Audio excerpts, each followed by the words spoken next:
Excuse me, we'd like you to have this flower. Excuse me, sir, would you... Donation to the Reverend Moon? Juice for Jesus? Tim G. Monster. Some funny shit. How about Buddhism? Help Jerry's kids? Oh, yeah. Scientology? I'm just trying to help Jerry's kids. How'd you know my dad's name? And now, ladies and gentlemen, and whatever our Canadian neighbors are forced to call themselves by their oppressive government today, it's Comics Division. Yeah, with no camera today too, which is no bueno. Because, yeah, funny story. I'm waiting for these guys. I'm like, where the hell are you? And they're like, we're in the room. And I'm like, I'm in the Monday Night Meltdown room, aren't I? Yeah, I was like a fucking moron. Anyway, hi everyone. Yeah. Hope you're having a great evening. My camera's not working either. I didn't have time to reboot my computer. How you doing, Tox? How's your Thursday? Well, I didn't go to the wrong EV Mux room, so I'm doing better than you. Clearly. Yeah. And your camera's broke, but you know. Yeah. Nobody wants to see me really on camera. They just want to see this. Oh, well, you know, yeah. It is what it is. I'm Toxic Man Flu, breaker of camera. Well, yeah, sure.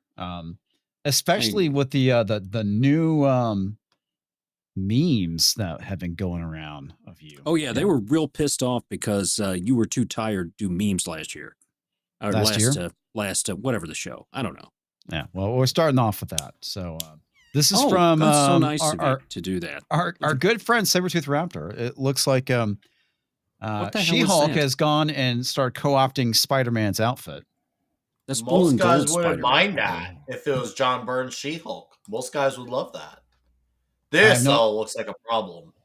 That I'm not sure what's going on with all that junk in the trunk, but yeah. I think that's a gas bomb. Probably. Maybe an egg sack. Cool. Could be an egg sack. Could be an egg sack, yeah. Yeah. Steam. Well, she is now She-Hulk is now Toxic Man Flu. Oh, interesting, actually. Yes.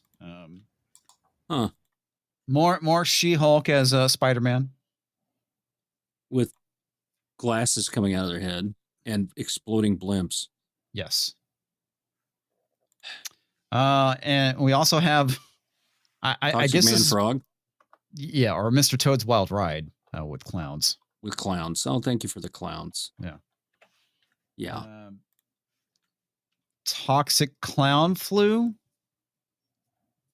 That's what I'm going with. Is that an umbrella or is that an RPG? It could be both. I mean, it is and a peg leg. Yeah. That's okay. Good. All right. It's possibly a probe of some kind. It could be a probe. Could be. Here. No, that's not it. No, that's not it. Riveting entertainment. Indeed. Very much riveting. Emphasis on frogs. There we go. You downloaded all these, so you took time to do this. I did, and I don't know why this next one is not fucking pulling up. That's somehow we put culture to sleep instead of the other way around. Yeah, really. I don't know how that happened. This culture hasn't moved in 5 minutes. Yeah. Riveting. I guess this is Leprechaun Man Flu. Leper Yeah. flu? Leper flu. We'll go with that.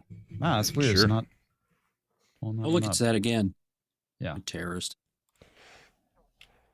Okay. Now I see what the problem was. There we go. Now we got this one. That's the one I was trying to pull up. Oh. Yeah. This is what Toxic Man Flu actually looks like when he's being assaulted by clowns. Yes. Which happens more often than you think. It does. It does. Anyway, that's what you guys missed from on Monday. I didn't get a chance to get all of them because he sent a lot. Why is it? I just Raptor sent a lot. I gotta ask, why is it just me and the Flu that are on camera? The rest of you ladies are what, powdering your nose? Rumble was on camera, but he I actually am doing that culture. My allergies are killing me right now. Oh, okay. Whenever I try and turn my camera on, I get where encountering an error seems that there is an issue with recognizing your camera, and that would probably require a reboot at this point. I blame EV Mux. Nick? So he looks gay. Thank you. The first She-Hulk was sexy. Yeah, Josh. Yeah. Okay, fine. Wow. So much to talk about today. Did any of you guys manage to go and see the abomination that is Snow White? Yes. God, no. No. I actually I bought a ticket to go see it, and I actually skipped out because I watched the cam recording instead. You cheated? I cheated, yeah. Oh, you suck rocks, dude. Hey, I'm still out $20 man. Why didn't you get your money back? I couldn't. Yeah, you can. You're out $20 in time included. Yeah. Well, the reason why I know because I clicked the refund link and I entered in my code and it wouldn't recognize my code, so I was like, "Ooh, call the theater. Call the theater." That's too late. No, they will give you your money back if you didn't attend. They can scan. If they didn't scan your little QR code, you're good. No, they never scan anything, man. What? Yeah, my theater doesn't scan shit. What the fuck? There's not even like a person that checks tickets anymore. Oh, really? Yeah. That's like interesting. the bigger one. Local or corporate? No, it's local. Yeah. Okay, it's interesting. So you're still a sucker that pays for any movies? Yeah, clearly I am. Well, I mean, okay, there's a reason why I actually do pay for movies, right? Because I actually like my local theater chain. I kind of want to stay in business. So, yeah, I mean, I do pay for my tickets. It's just really ironic that the local theater chain is like that. And the corporate one that I go to, which is by me, there's Classic Cinemas and AMC, and they both have people who you go to up to, to order tickets, and, they tear out the other side of the stuff. That's weird. You guys don't have that. And those are, once again, those are two corporate brands. Harry Chan snipped this. Yeah, he did. It was perfect. Oh, by the way, this is the moment. This is the moment that the Huntsman... is there padded headgear? Pinochet's goes, have you seen my baseball? And I go back with Franks and Beans. Franks and Beans. Franks and Beans. Well, but at the same time, that scene I recognize. That's from when the Huntsman is threatening to kill her. Yeah, and that was some of the worst fucking acting I've ever seen at Rachel Zegler. Okay, all right. Look, my review I'm not going to spoil because I'm going to drop it at 5:45 a.m. West Coast time tomorrow. Yeah, I saw Jeremy. Jeremy actually walked out of it. There were people that left the theater while I was there.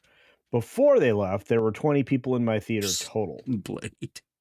The funny thing about it is that Gal Gadot's not a very good actress, and she was the best. Yeah. She's the best actress in there. Yeah, she's totally the best thing in this movie. She was pure camp. It was really good, and she sold it. And I didn't know she could sing. And then I went, oh wait, no, that's auto-tune. Yeah. Well, the funny thing about it, you talk about the whole thing with the Huntsman. Mm-hmm. All right, here we go. He first off, he was a good actor. I'm just going to say that we have really multicultural Europe. The actor, the Huntsman, who's a black guy, also just throwing that out there. He was actually decent. But he pulls the dagger out, and she just she's pretending to be scared, and it looks so it looks so bad. It was it's honestly the cringiest moment. All right, so I make this point during my review, but I have to say it here because everybody raise your hand if you saw this. Sadly, I did. Bravo. Yep. Don't care. No. Nick? No? No. Fine. Sorry. All right. Okay. No, so I don't care. So what you're going to find out is once you're outside of grim gray weirdness of the castle area, you are going to enter permanent golden hour like you're in China. Chinese may love this film because it is all golden hour all the time. Everything has a really weird golden glow and light. Okay, I know golden hour is. So explain for the fine folks in the audience who don't know what golden hour is. All right, so, well, I mean, it's pretty self-explanatory. Visually, everything is lit backlit like it's gold. So every environment you enter is this permanent yellow light behind everything. It's like the sun is basically, it's like it's permanently that last bit before twilight, before the sun actually goes down. Yeah. The golden time to take pictures and all that kind of stuff where the lighting is perfect. Yeah. Because twilight. And so it is golden in the Enchanted Forest all the time. And then to make it more enchanting, they put this annoying pink filter, like dust shit in the air.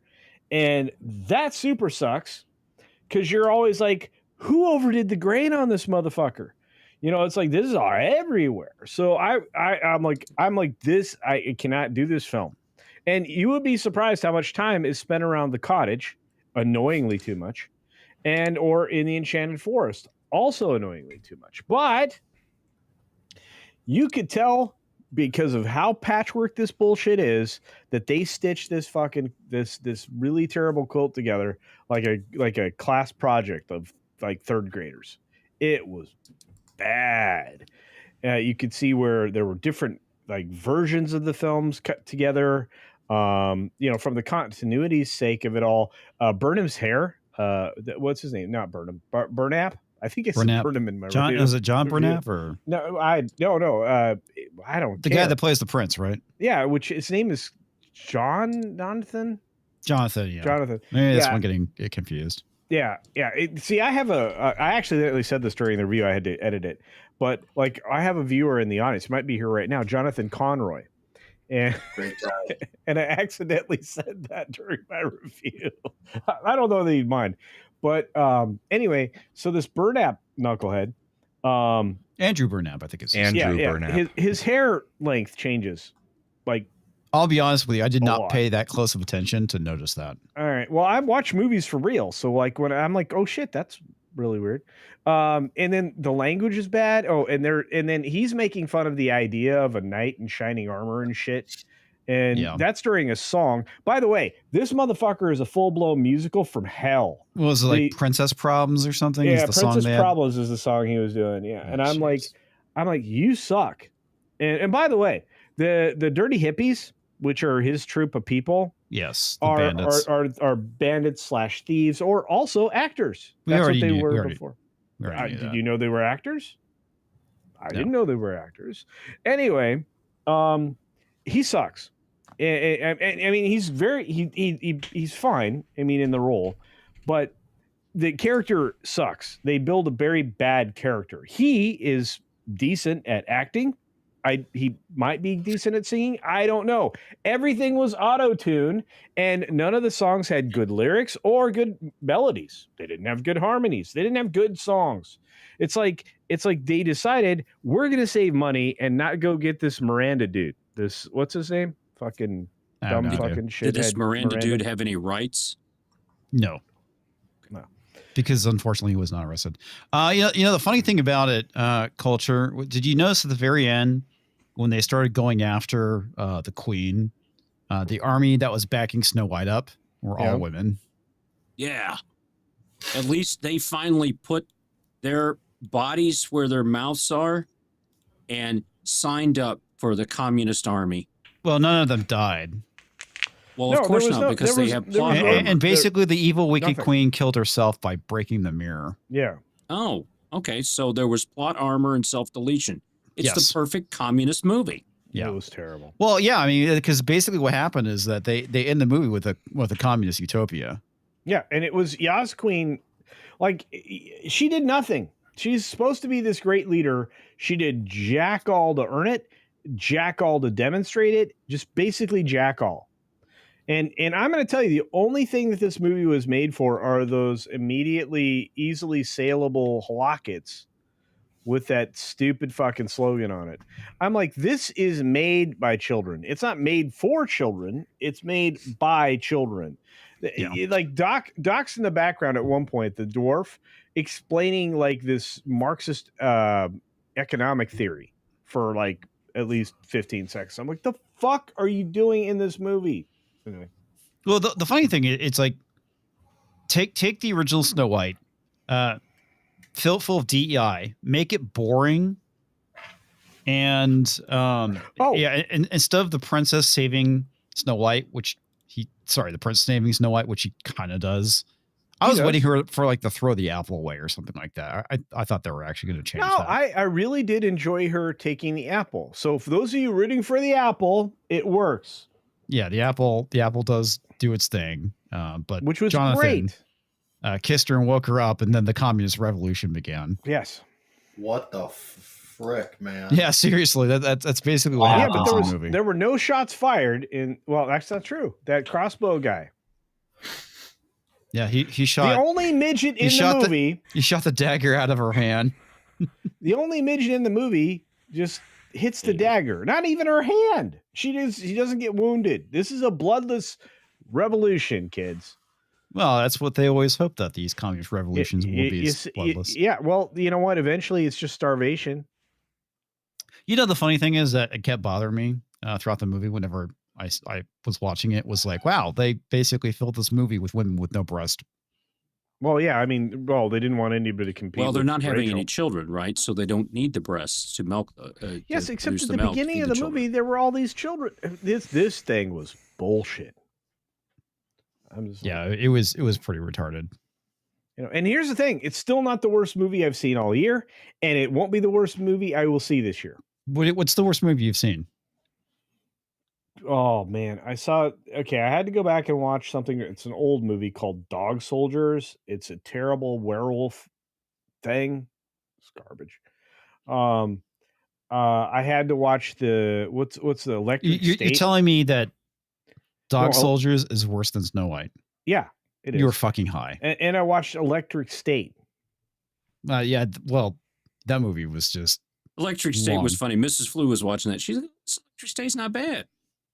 Oh, it's not really that bad. Hold on. Do you know how much Then it cost? about 10, 15 minutes into, well, maybe it's not. Oh, okay. Well, about 30 minutes. Well, okay. Well, it was cute.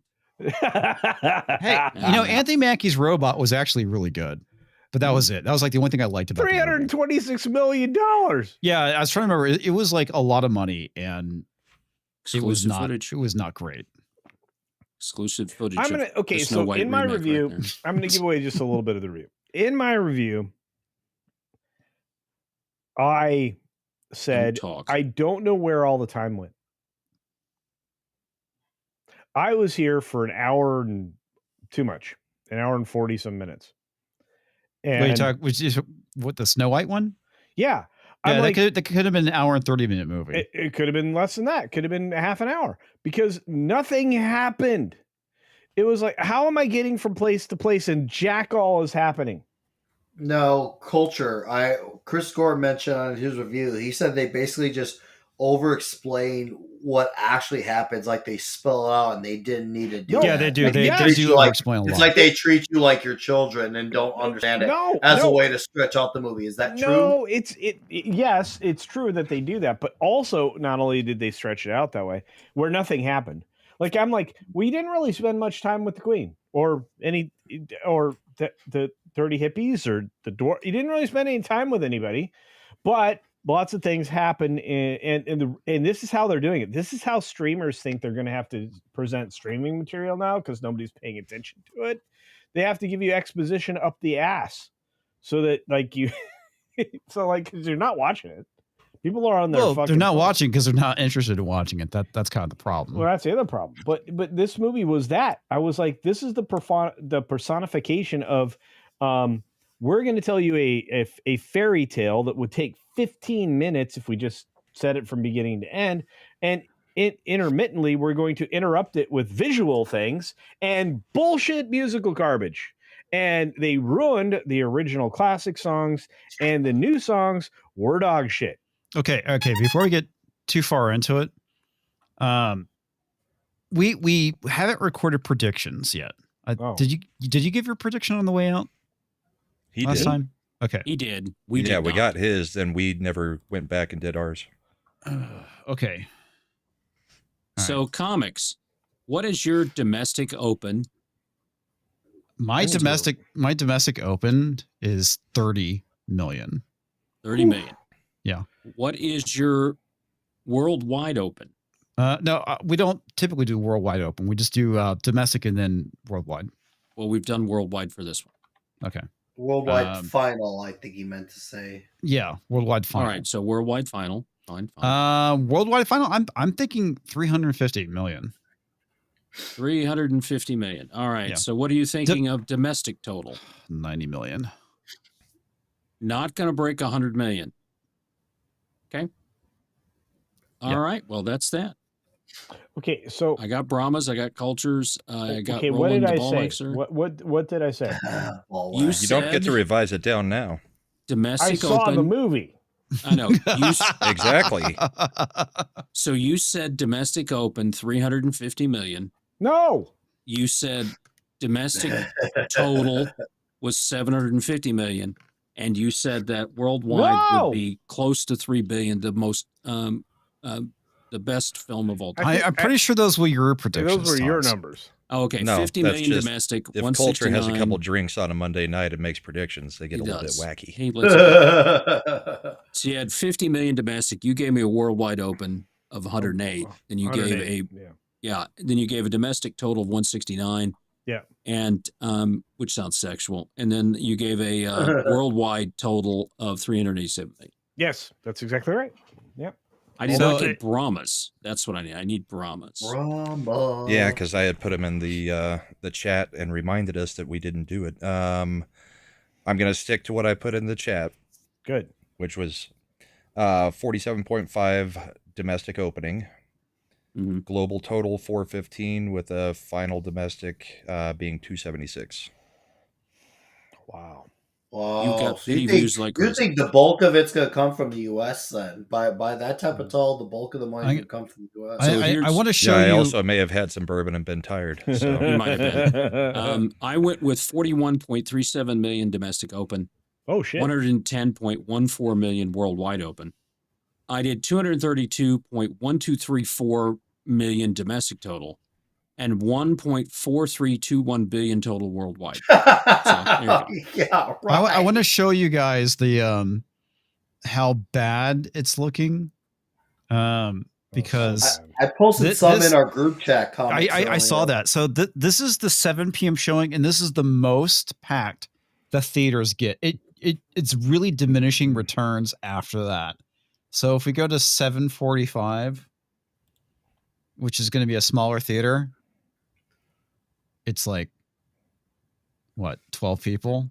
Yeah, so on our group chat, I sent 4 screenings, and they're all prime time. One at 6:45 and one at 7:30. Yeah. 2 of them for today, 2 of them for tomorrow. 3 out of 4 of them sold less than 15% of the room. The average room had somewhere between 120, 130 seats, and one of the 4 primetime slots sold 0. Yeah. So Oh. okay. 0. This is 8:15. Again, it's a smaller theater, so but it just gets worse, man. I just remember theaters just being fucking packed opening night for like a movie that people were looking at. This is a big theater. What? 7 people? 7? That is I think that's like ridiculous. And that is 7, So Next week is 8:45. spring break. Yep. Spring break's going to start next week spring and the break week after. already start. No, it we depends Well, on where it you're starts at. for different. It starts in different areas for different people. Yeah, Disney yeah, said 'cause next week. It's fine. Disney's right. we all the we time. had spring break last week, but we also Yeah. have it this week for different schools. So ours Right. is Then- right now for like my daughter's school. yeah. Yeah. So 9 p.m. Okay. Well, definitely your daughter's going to go see this because they made Oh. this movie for her, right? Oh, Oh, not a oh, chance yeah, in totally. hell. Her friends and her are destroying it on their little Oh no, Snapchat really? groups. Look at this. Oh yeah. 10 p.m. larger theater. Look at that. Barely any tickets sold. Friday fucking night, dude. Oh no. Well, yeah, Nobody it's is 10 seeing for this a movie. kids movie. I'm not gonna that's gonna be a given with that one. Nobody's in this theater for the 10:30 showing. All right. Well, yeah. It's Yeah. Once again, that's a movie geared. It's an all ages type of movie. You're not. Gonna see Okay, so many now we're hitting Saturday. Yeah. What time? Ooh. This is 11. 11. Larger What's theater. it like at like 5 or 6? That's where. See, that's gonna be the real We'll start with 4:30. determining factor. We'll start okay? with 4:30. Oof. So that's like probably at best 15-20% of the room right there. At best, Yeah. that's still not good. Yeah, Nope. that's still Nope, really not in the bad. slightest. That's 5 like o'clock. horrific. 5 o'clock should be a smaller theater, I think. Is it? Ooh, Ooh. Zero. I 0. 0. Okay. Wow. All right. 5:30. Bigger theater. Let's see what we have here. Is this San Antonio comic? Yeah, this is San Antonio. Okay. So it's right here, probably around 15% right here. Yeah, so maybe 10 to 12 seats. Yeah. Let's see, 6 o'clock. Oh, we got 6. Oh, holy shit! 12 in between handicaps. 3. Look at the one at the end. Yeah. I'm That's like, toxic man flu. That's me. what the fuck, dude? Okay, Oh, wow. that is Okay, hilarious. so that was 6. Let's look at 6:30. What are you fucking seeing this movie? Not good. It's like, okay, it's like 15% right there. Yeah, That's not good either. no, We're it's not. not. Dude, we're not even into any one of these. I think we may have seen one screening that was a quarter of the way full. Yeah. That's not good either. All right, 7 p.m. I mean, and we're already peak viewing times, guys. Yeah. That's This looks still to be bad. one of the best. Well, that's like 20, maybe 25% at best. And that's Still probably not the good. best we've seen. No, it's not good. That's still, you're still basically getting the equivalent. Dude, they of are Disney is fucked, dude. I mean, yeah. This isn't like nothing. Absolutely nothing. 7:45. You know what's the worst part is? Comics, when you look at all these screenings, look at how many screenings are being wasted playing to an almost empty audience. All those screenings they took up. 5 people. Is insane. They One could of have those was done less probably mad. screenings. Yeah. Less screenings. It would have been beneficial for the theater to play other things. Yeah, Whether really. Well, the thing is that rewatches, in order to carry, what the fuck again, dude? This That's is the exact. same ones. They're reserved. Okay. So now, does I it mean asked they're this sold? question. No. Okay. So if you watch my video in the review at the 12-minute point, I explain what's going on. You had me until you get to if you watch my video. So I'm going to save you. I'll save you some time. You don't have to go to the 12th minute, but you do have to watch 11 minutes. Anyway, at the 12th minute of my video, I explain what's happening because I talked to a theater manager. The various chains have different rules when it comes to this, but all of them have a rule that sets aside a certain number of seats, and they usually are a specific pattern of seats, so that if they have somebody spill a soda on a seat, or they have patrons that are in a fight, or a seat happens to get broken in a previous, viewing, or any of these things, they set aside. So in my particular set of theaters, they set aside 6 seats, and it's always in the same pattern. So normally, I'd be when we were there. looking Monday at my theaters, it was the same 2 full rows of seats in every showing. Remember? And again, that's a lot, right? But that comes down to what the philosophy is of the theater chain, whether it would be Cineworld or what's that, Cinemark or AMC or all of these big ones, right? And even regional theaters, but they have a specific thing that they do. So like in the UK, they have like the whole front row of seats in the Leicester Square theaters in London. That entire front row is reserved. That's a huge row of seats that you'd crane your neck for this, but it's so they can set the seats aside in case they have some problems. And it's up to the theater chain or even the manager sometimes to do this. I had a lengthy conversation with the theater manager today, and he had no reason or motivation to lie to me. So, I mean, I think that's fair. Yeah. But dude, no one's seeing this fucking movie. No one's seeing it. I think 30,000 opening is highballing it now. Well, me too. And if there's anyone that should know about highball, it's Comics Division. Sorry, not 30,000, 30 million. 30 million. 30 million. I knew what you were saying. Knew what you meant. Yeah. But 30,000 might be high too. Yeah, 30,000 might be high. Oh my God. That is so fucking, it's bad. It is fucking bad. Either people are just figuring out that, Disney's lost the plot and they're just not interested in showing up anymore. Which means that Thunderbolts is fucked. Fantastic Four is fucked. Everything Marvel is fucked going forward. It's bad. This is really either bad. That or half the country knows that Rachel Zegler is an insufferable bitch, and the other half doesn't like Gal Gadot, or another portion doesn't like Gal Gadot because she's from Israel. Yeah, it's a possibility. it's a very good possibility of all those things. It could be all the above at this point. Yeah. That's killing this movie. I mean, we've been talking about it for what, a year and a half, 2 years, whichever time Gal Gadot and Zegler were coming out. 2022. She said, she said it's not going to be like the old one. Right. It's a guy who literally stalks her. Yeah. When was the strike? Was that 2023? 2023. Yeah. Okay. So all that came out in 2023. So yeah, they've had a good 2 years to not want to see this movie. Negative exposure. Yes. Why do you think New Mutants hasn't come out? Or did it? It did come out. It did. Yeah. It was like 2019 or 2020. And it was bad. It was very bad. Right. But it was right. It was long after the deal with Disney happened, so then they kind of like soft released it. I think it was like a straight to like it was like a very limited theatrical. Yeah, it was very limited. And it's a shame because the trailer looked pretty good. Yeah, trailer did look good. I remember actually being kind of interested in it, and then reality hit, like everything else. Yeah. Yeah. I mean, amongst my daughter's group of friends and stuff, they had so much disdain for this movie that they actually just went out and bought the new Hunger Games book that came out yesterday, and they'd rather be reading that than watching this Let me ask you a question. Why do they have disdain for this movie? Zegler, for the most part. Really? They think that she's insufferable? Yeah. Wow. And they don't like changes being made to the story. Yeah. Imagine that. My daughters have not liked the live remakes of just about any of them, even if the ones that were mostly faithful, because if they added any new songs or anything, they were not a fan.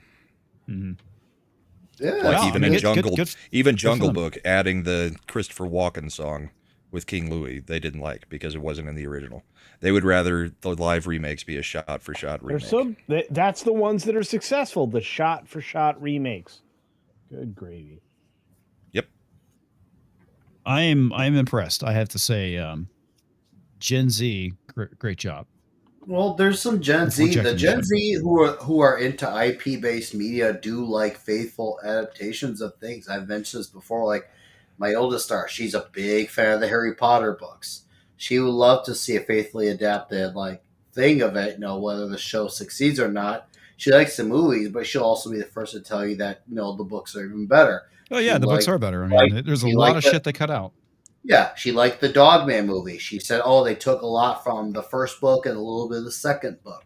So she was telling me lore that I didn't know about because she really, is invested in all those books. She has the complete Dogman collection. So it's for the ones who are into those type of things in Gen Z, they freaking get it, man. Wow, Diablo Dame says that my son said the live-action Lion King ruined his childhood memories. Wow. I believe it. Dude. Didn't need to happen. The Lion King was perfect as it was. Okay. You remember how disappointed you were at G.I. Joe? Mm-hmm. Same thing. Yep. You got Lion King, you've got Aladdin, you've got all these things, right? The live action Aladdin actually wasn't that bad. It wasn't the original movie, which was a great film to see at the theater. Oh, it yes, never could have been without Robin Williams. Yep. Exactly. It there was wasn't no going to way be the to same. do it. But it wasn't a bad film, though. Mm-hmm. These are bad films. Mm-hmm. The people that they've, whether you want to call it DEI or whatever, they've hired incompetent people to do these films, and it comes out. They have no idea how to make this stuff. None. Mm-hmm. And you can't even take a can't-miss property like Star Wars and make money off of it. Yes. They have lost money. Yeah, they've lost the plot. I think you gotta factor another thing. When the Lion King came out as a live movie that's not really a live movie, it was kind of like I guess you could say in a way it was a fresher idea, but now they have done it with every story. Lion King, Jungle Book, Cinderella, Beauty and the Beast, 101 Dalmatians, Snow White. Now they're doing it to all, so it's just like so basically you're just doing this to all these movies. And the live action Beauty and the Beast wasn't too bad.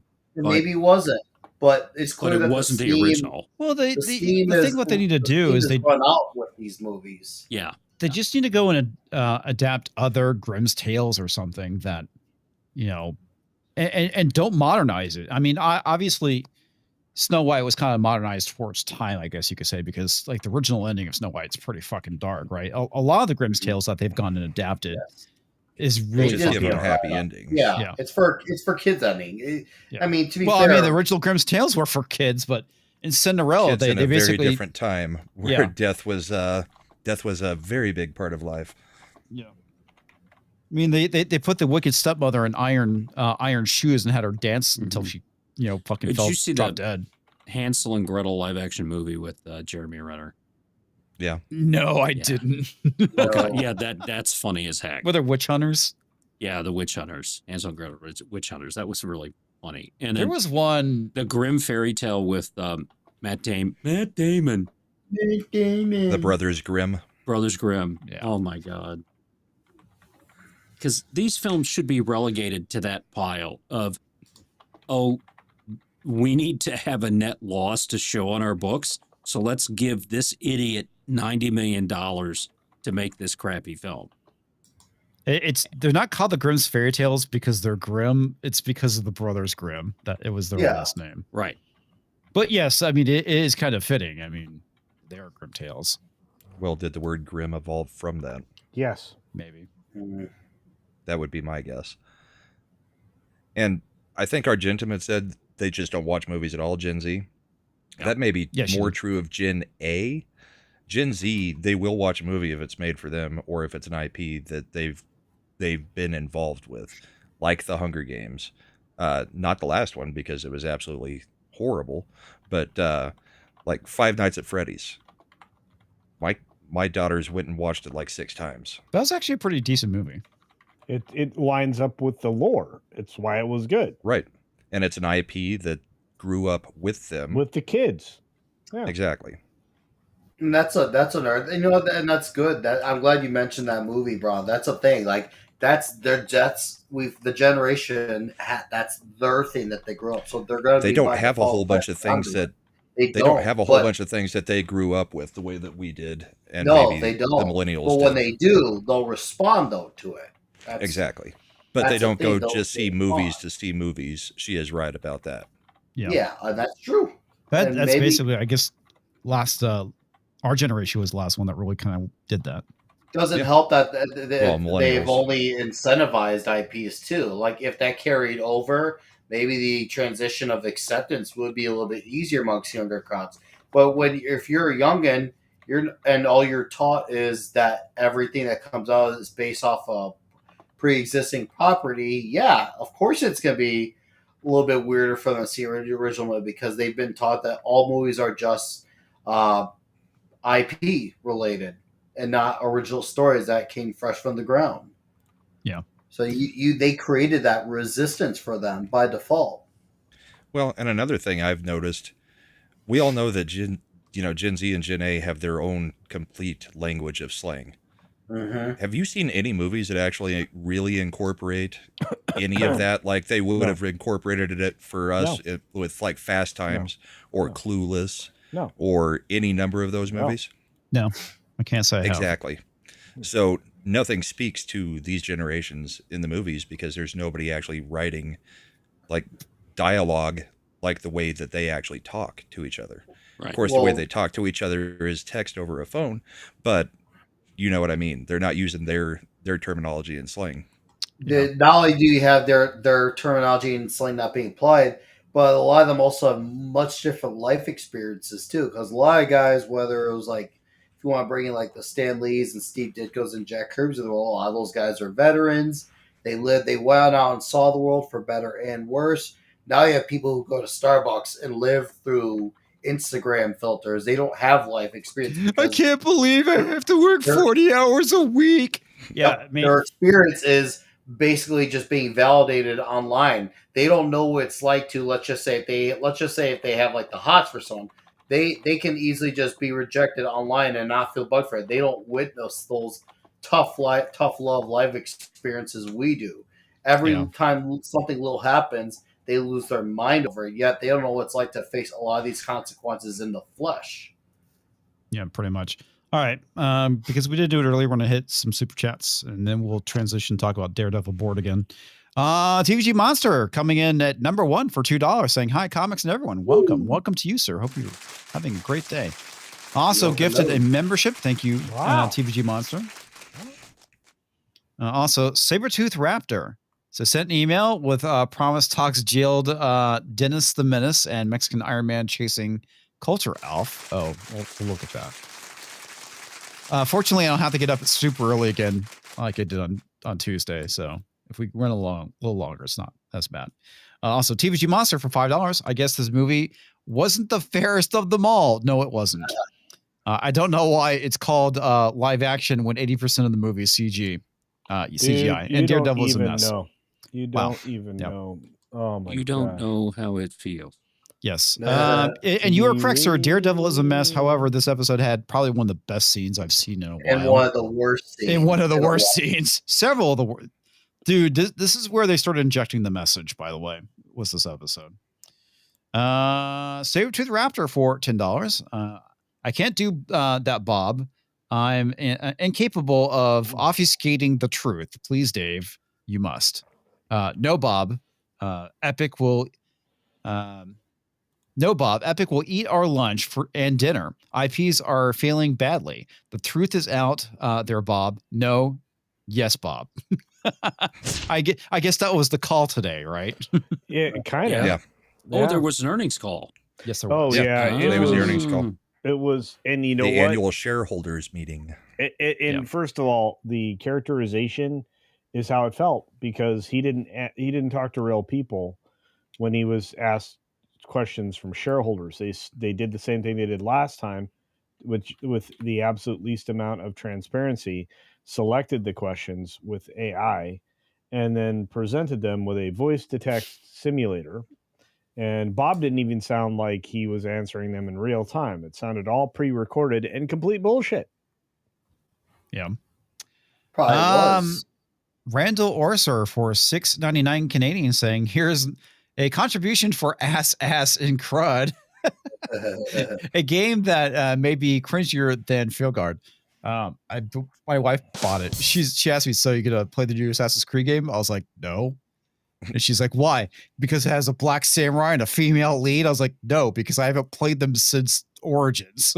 It's like, why am I going to rush out and buy this damn game unless my chat makes me do it? And at this point, those two reasons are like the least of the reasons from what we've seen coming out from the game. Yeah. It was pretty funny. I was like, no, I haven't played since Origins. Why would I pick this one up just because it has a fucking black samurai? Now go make me a sandwich, damn it. Yeah, that worked. All right. TVG Monster for $5.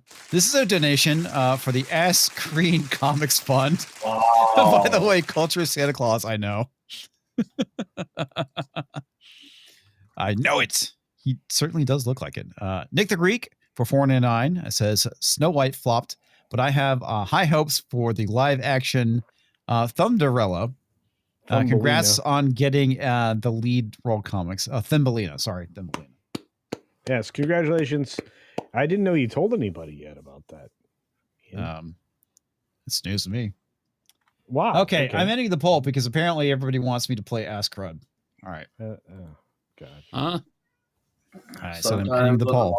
Speaks. Indeed. Randall Orser for $6.99 Canadian, also known as the Canadian Roland. Canadian. Well, all right.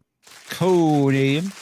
Well, I guess it's up to me. Roland is derelict in his duty tonight. Here's is that hairless Chihuahua? Where is that hairless Chihuahua?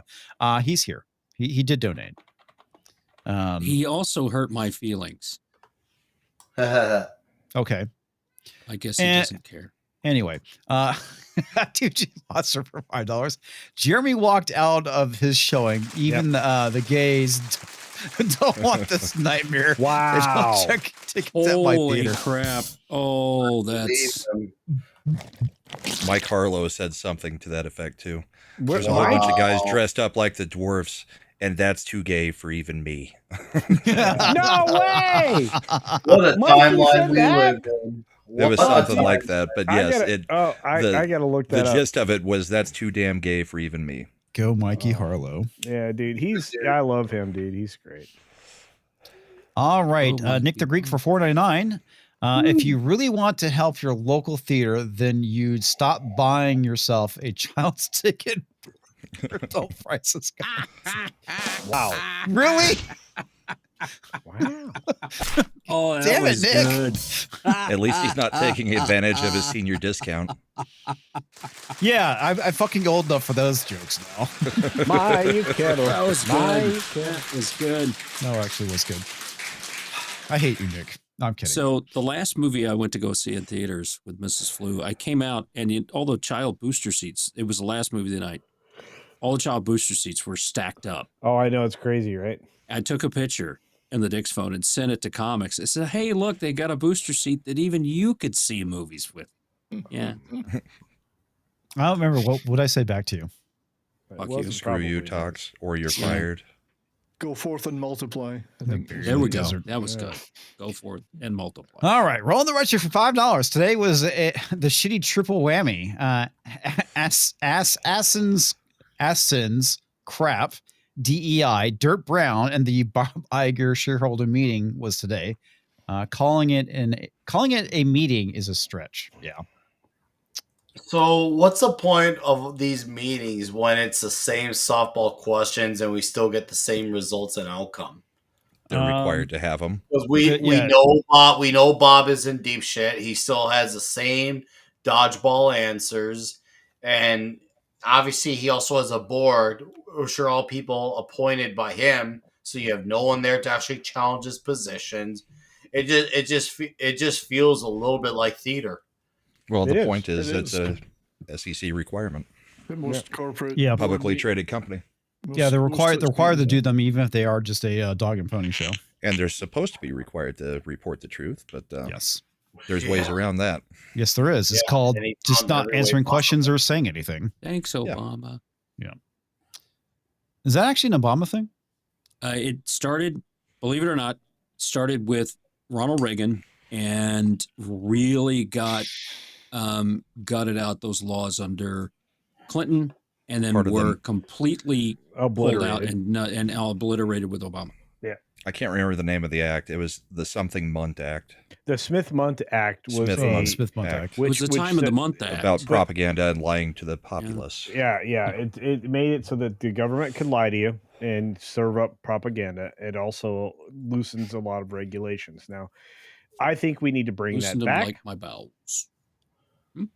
That's just my opinion. There's been Indeed. some calls from Congress to bring it back. Yeah, Yeah, we or recently. reform it at Yeah, least. but saber rap. Okay. Shit. All right, Toxic Manflu for $5. I'm not sure I want to see comics play either of these, but I am in for torturing the chat once. I'm in for the torture of the chat once. Yes, indeed. Randall Orser for $6.99 Canadian. Yeah, but it is the gayest Snow White. No, it was the lamest Snow White. It needs to be the gayest, or it ain't a Disney movie.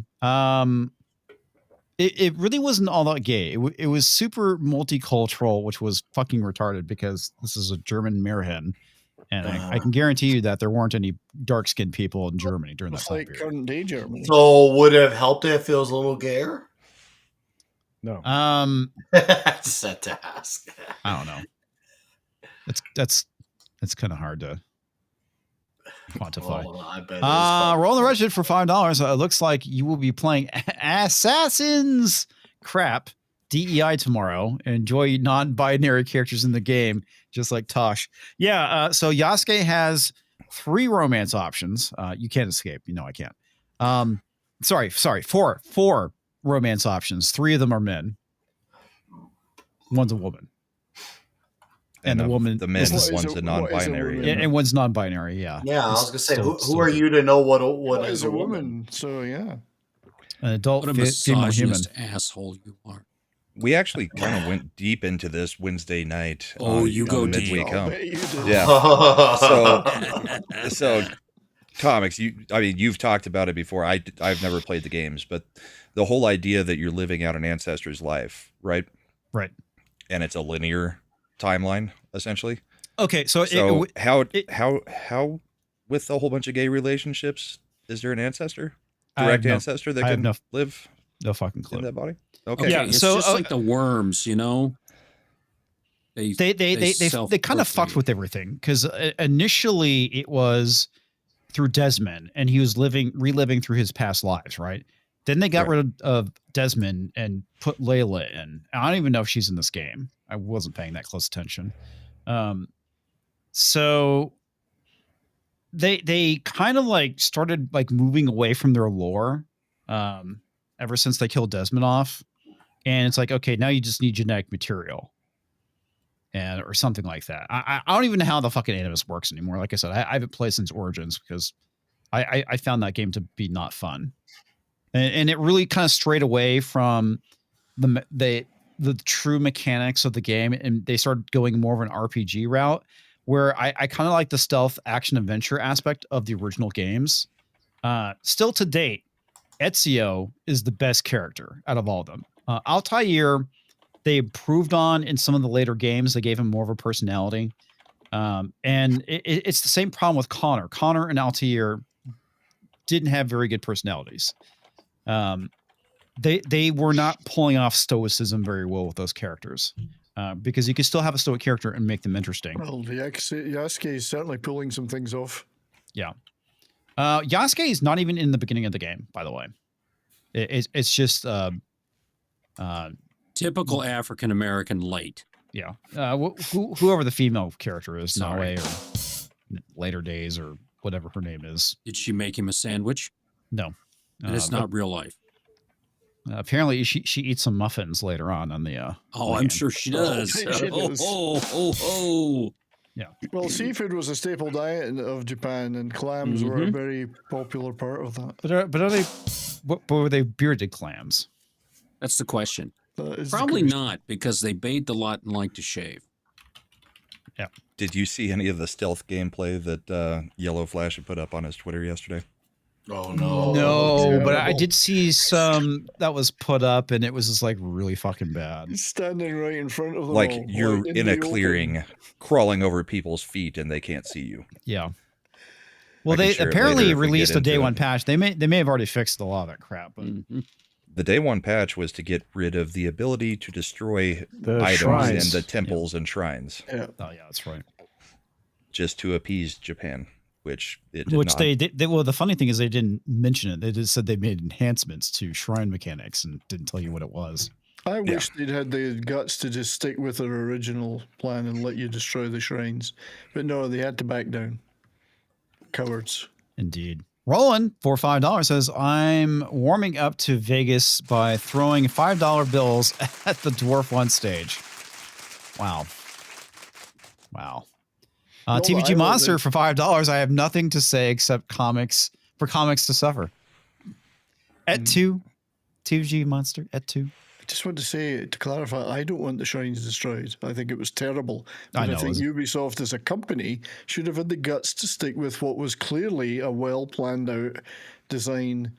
Much like the Tory Gate statue that they got rid of. They should have stuck with them. I mean, but they've got no guts. They don't even have the guts to stick by their decisions on these things. So. Nope, they never do. Didn't even Thomas Lockley get like ejected from Japan at this point? I don't think he's at that school anymore. Yeah, I think he got kicked out of Japan. Anyway, Deeple 101 for $5. I want to see Ian play Ask Crud Sharts. I'm glad to know that everyone else went and watched Snow White. Comics even helped me with my opening weekend. Opening weekend money. Oh, that's good. Yeah, don't see the movie. The movie's garbage. Rolling for $5. I think my 45 million domestic may have been too much. This is going to be a really sad showing, which is why Bob didn't want to talk about Dirt Brown today. Really? Wow, I didn't even mention it, huh? Nope, went straight to Stitch. Yeah, because that movie is actually going to make money. Yeah, it's gonna make a filthy load of it, dude. That movie will probably make $1 billion. It probably will. Yeah. Randall also known as the Canadian Rollin', for $6.99 Canadian. Well, here's to 15. We're getting there, everyone. Step up and help comics from hoeing on the corner somewhere. Indeed. Also, Deeple for $1 over on the Green Machine says, dumb question. Are movies even profitable anymore? No, they're not. 200 million movies needs what? 400, 600 million domestic. Mm-hmm. 2 times 2 or times 3. Times 3 is what we typically go after, because don't forget, there's the box office take or the theater take, I should say, right. And there is marketing money, which is usually about another 100 million. So unless they're not spending that marketing money, well, Disney is. Most average movies probably don't spend 100 million in marketing. This is like mainly your Disney, your blockbuster ones. Let's do this. Okay, let's do this. If you take the budget for a film, in this case about 367 million, and you multiply it by 2.8. that gets you your total spend on what they need to reach for break even. So when you look at these numbers, this film needs to make minimum $850 million to break even. Yeah, it's not 367 times the 2.8 is $1,027 million. Yeah. But I'm allowing for the fact that they recently reported that they drastically reduced the spend on marketing for this movie. Okay. Where they put that? Drastically is 200 million though? I'm telling you right now, this movie, let's just do this. This movie's marketing spend stopped. Outside of Twitter ads, it stopped. You know where all that money just went? Right, the toilet. Stitch and Lilo and Stitch. Yeah, that's that one came back. That trailer looked good. Yeah, and not only that, I mean, go out on X right now, and I promise you, there are multiple Stitch ads out there. There's a Stitch, Lilo and Stitch ad campaign right now. That's what's going to make them money. Yep. Ladies and gentlemen, you've just been culture splained. Culture, that was good. They adding marketing, they need to make $1 billion to break even now. Part 1. Okay. Yes. That's probably the biggest thing that has hurt these performances. There are movies like this in other circumstances, if their budgets weren't so bloated, they would have a chance at being profitable, even if they weren't as well received. But because their budgets are so insane, whether it's from all the factors, all the unnecessary things that they spend on a day, like therapy groups now in Hollywood, dumb crap like that.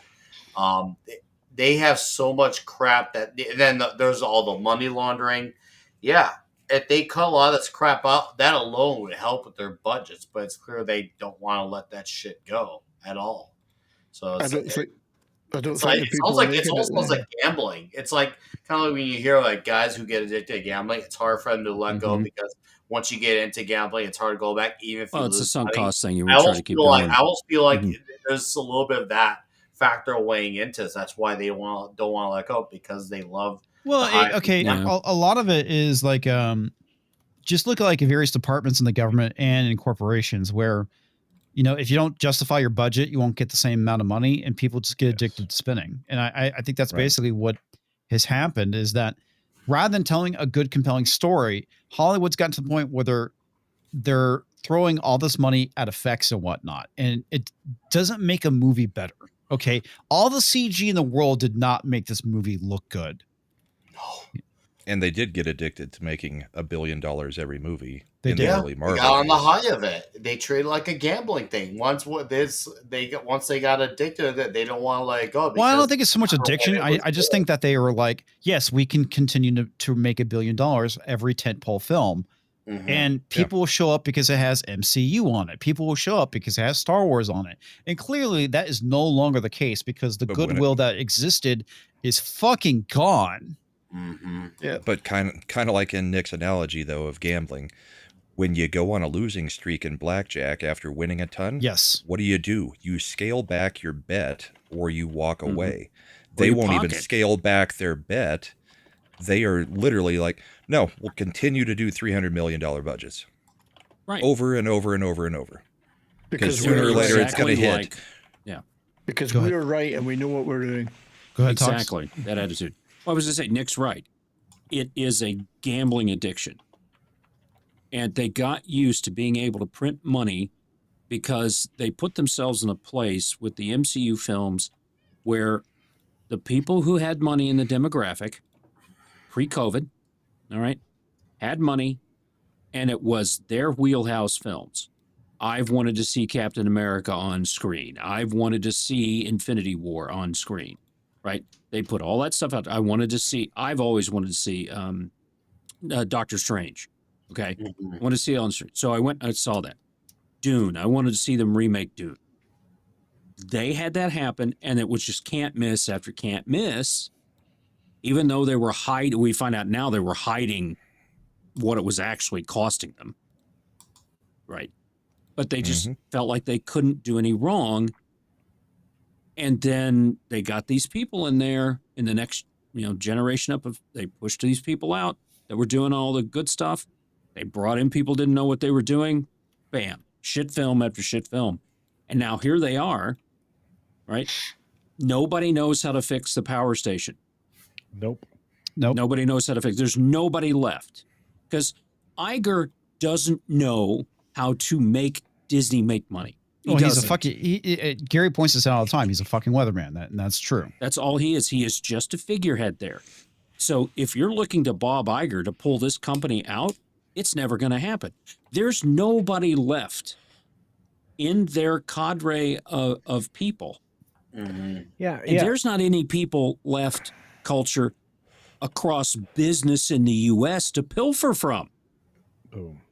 That's where they've already done it. They've already done it, and you know what? You nailed it.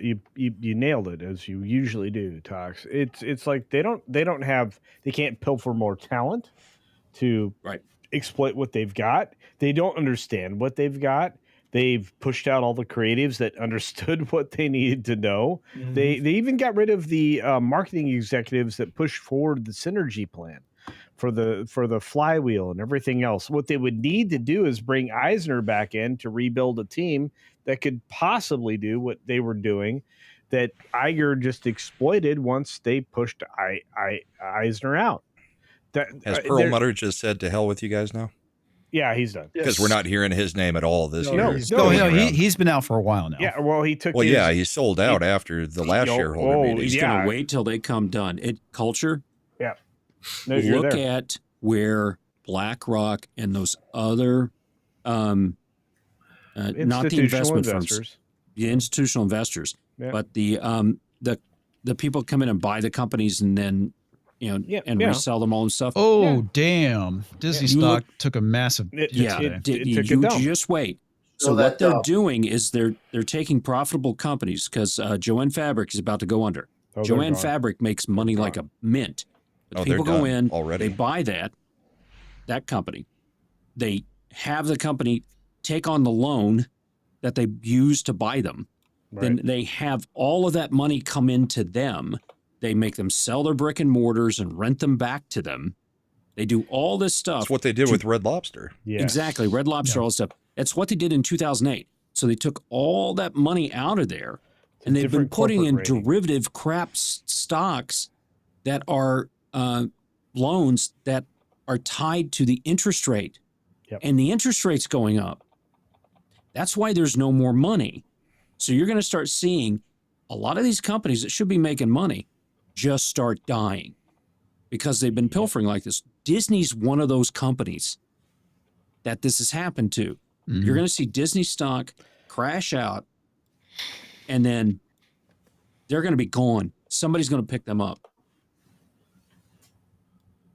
Well, hopefully it's OLC because they're doing I think Perlmutter will come in and grab the scraps. Probably Perlmutter. What's his name? Nelson Peltz. Nelson Peltz and Perlmutter. I think they'll come in, grab the scraps, do what they need to, and that's why I think Peltz got out, because he saw the writing on the wall. Because those people see stuff we don't. Perlmutter. Perlmutter. Who was the guy that was trying to do take Peltz? It was Peltz. Yeah. Peltz was trying to do the takeover. Yeah. Pelzel's trying to He was using Perlmutter's stock. Basically, Money he stock, had his shares. Yeah. Yeah. Mhm. Yeah, and look, if you step back from it, like Tox is suggesting, we're revisiting. Do you remember Wall Street, the movie, like the first one, not the bullshit second one? It's the same thing. Greed is Yeah, good. it's exactly what they're doing. Yeah, it's the same thing. It's a new bubble. It exactly. Well, I mean, look, this looked like the tech bubble to me like 2 years ago. I was like, oh, this shit's gonna come down like a house of cards. Well, they're only pulling this stuff out now because Trump's in office. They've the powers that be. The interest rates are going to correct. It. Yeah, because the interest rates are going to correct themselves. Correct. They're screwed. And everything else. Yeah. So it's like this. Look, you just had a stock market correction. Everything is going to start to go north now, but it's not going to go north like it was before. It's going to go north based off of actual performance, not off of speculation. We have been very irresponsible. I've been saying this for 3 years. We've been very irresponsible at a corporate level when it comes to these types of investment opportunities, because they're robbing Peter to pay Paul. It's all short-term thinking. Mm-hmm. The adults have re-entered the room, and that's why Warren Buffett did what he did. He pulled out of Apple. Why did Warren Buffett pull out of Apple? I had no idea he pulled out of Apple. He's been pulling out of Apple for a while. Because everybody who's looking at it can see exactly what's happening, because there is no reason that the stock should have kept flying upwards, the stock market in general, while the country's economy was in such bad shape for the past 4 years. Yeah.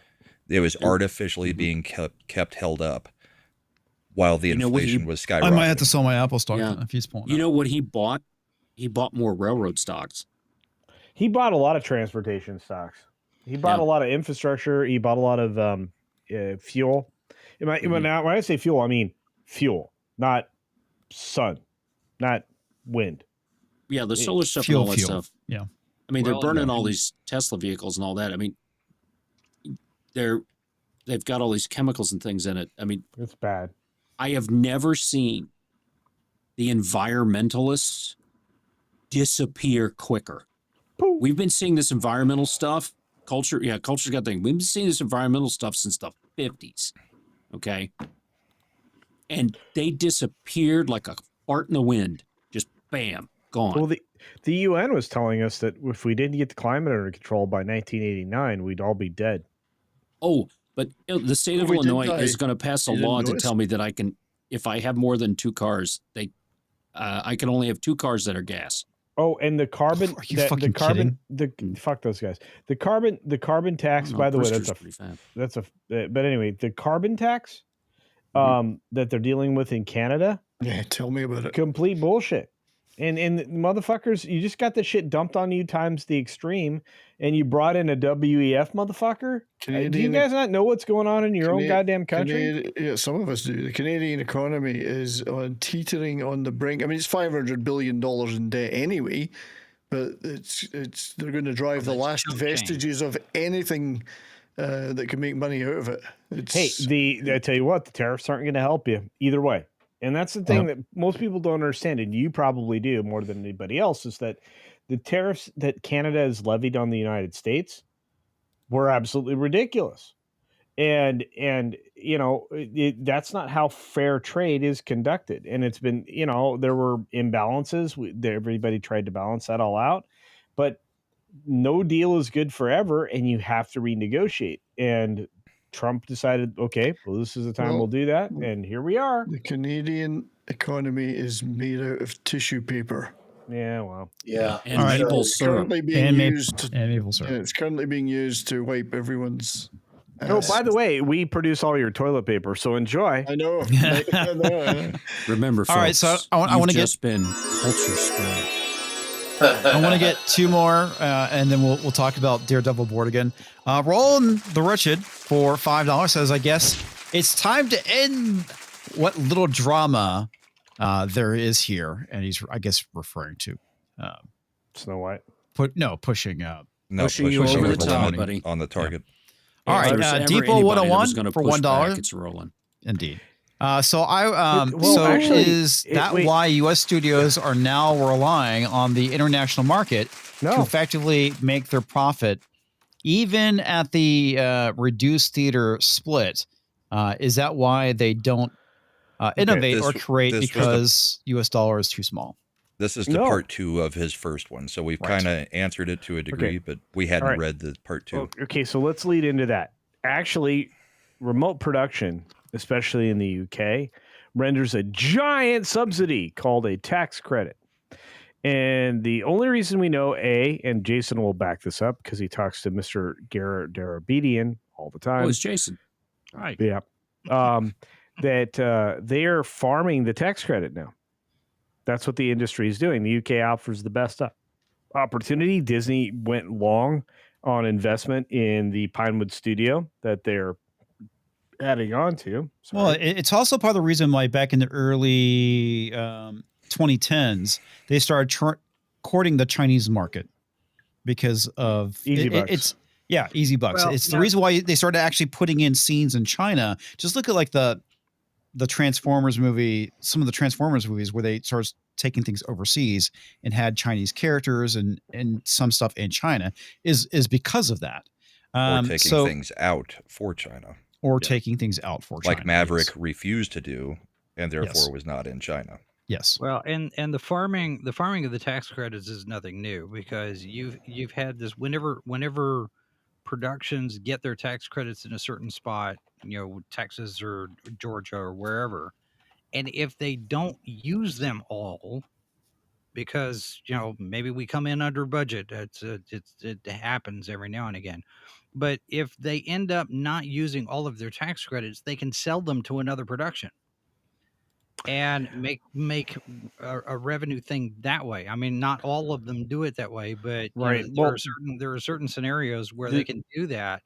Disney, and it's been something that's been out there for a while now. Yeah, and you're 100% right. But when it comes to Disney, they specifically farm an individual IP and an individual show and or film, and that's how they also. Disney's been doing the dirty for a long time. Disney writes off like even attraction production in theme parks. They do as a quarterly write-off to limit the amount of spend so it looks better on the books. They do the same thing with these cinema investments. So wait a second. Disney attraction write-off, is that a map? No. Disney attractions that they build. There you go. Okay, somebody got the joke. Thanks. That's where you're going. I'm not going to explain business. I'm sorry, anymore. Culture. No, it was an opportunity. I understand. Regardless, Disney's done this forever to write off, their spend, their quarterly spend, whatever it happens to be. Attractions. Tron took 7 years to build in the States. It was a clone attraction from China. There was no reason for that. It was all just to balance out the quarterly budget for spend. It's the same thing with cinema. So they do the same thing. They farm the tax credit. They invest X amount of millions of pounds, which translates into dollars. And if they do all the production in the UK, they can write all of it off. If they break it out, they can only write off what they did in the UK. So when they have to make these really expensive reshoots and then these really expensive post things, then you start to see that these budgets, even though we know what they're spending in the UK, aren't even accurate then. So if you spend $585 million to produce a Star Wars movie, it's still not even right, because the money they didn't spend in the UK to do the post between 11 other effects houses isn't reflected in the overall spend. This is one of those things that, Disney's just a lying bunch of assholes. Yeah, they are. But regardless, one of the really smart people in this business early on, because Jason's a genius, was Gary Scott Thompson, who took a lot of production stuff from the United States and moved it to China with his franchises like Fast and the Furious, because he was the primary producer and an investor in that. And then he died. But he also did other television shows that were linked to China, like his Las Vegas program, where they were going to what's that? Macau, right? Macau was the gambling in China. Anyway, so all these things started to happen in the mid-aughts, right? Like 2004, 2006, 2008. And then they moved moved into more obvious places as the Disney expenses went with the Marvel. So we took an entire industry of Hollywood, we took it to China, so we could do well. It's true, but we took it there, and then we taught China how to do the business of Hollywood. And that's one thing that China's good at is basically reverse engineering other people's crap, stealing your shit. Yep. Yeah, they steal your shit, and that's what they did. And now they don't care. Do you know how much money this movie is going to make in China? No clue. $6 million, if that. Yeah. I mean, they just produced a film called Ni Za 2. Yep. Is that right?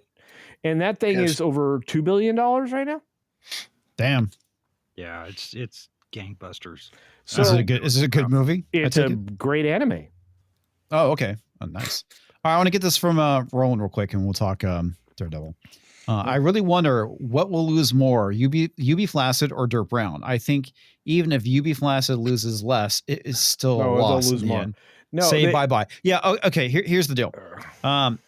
Ubisoft needs this game to do gangbusters, not average, which I think it will do. I think it will be an average game, but they need it to do really well because they have everything riding on this game. They're fucked if it does not overperform. Well, did you guys see the Japanese Parliament video from yesterday? Yes, that's called a not a diet, but a diet. A diet. Yeah. Yeah. Hang on, let me finish my point. Ubisoft will tank. It will probably do better than Snow White. They're still going to fucking tank, and they're going to go out of business. I'm pretty sure that Dirt Brown is going to make less money, but it's not going to kill Disney. It's going to hurt. Go ahead, Jason. Oh, I was just going to say the video yesterday was interesting because not only is because they're not even talking about Yasuke being the black gay samurai.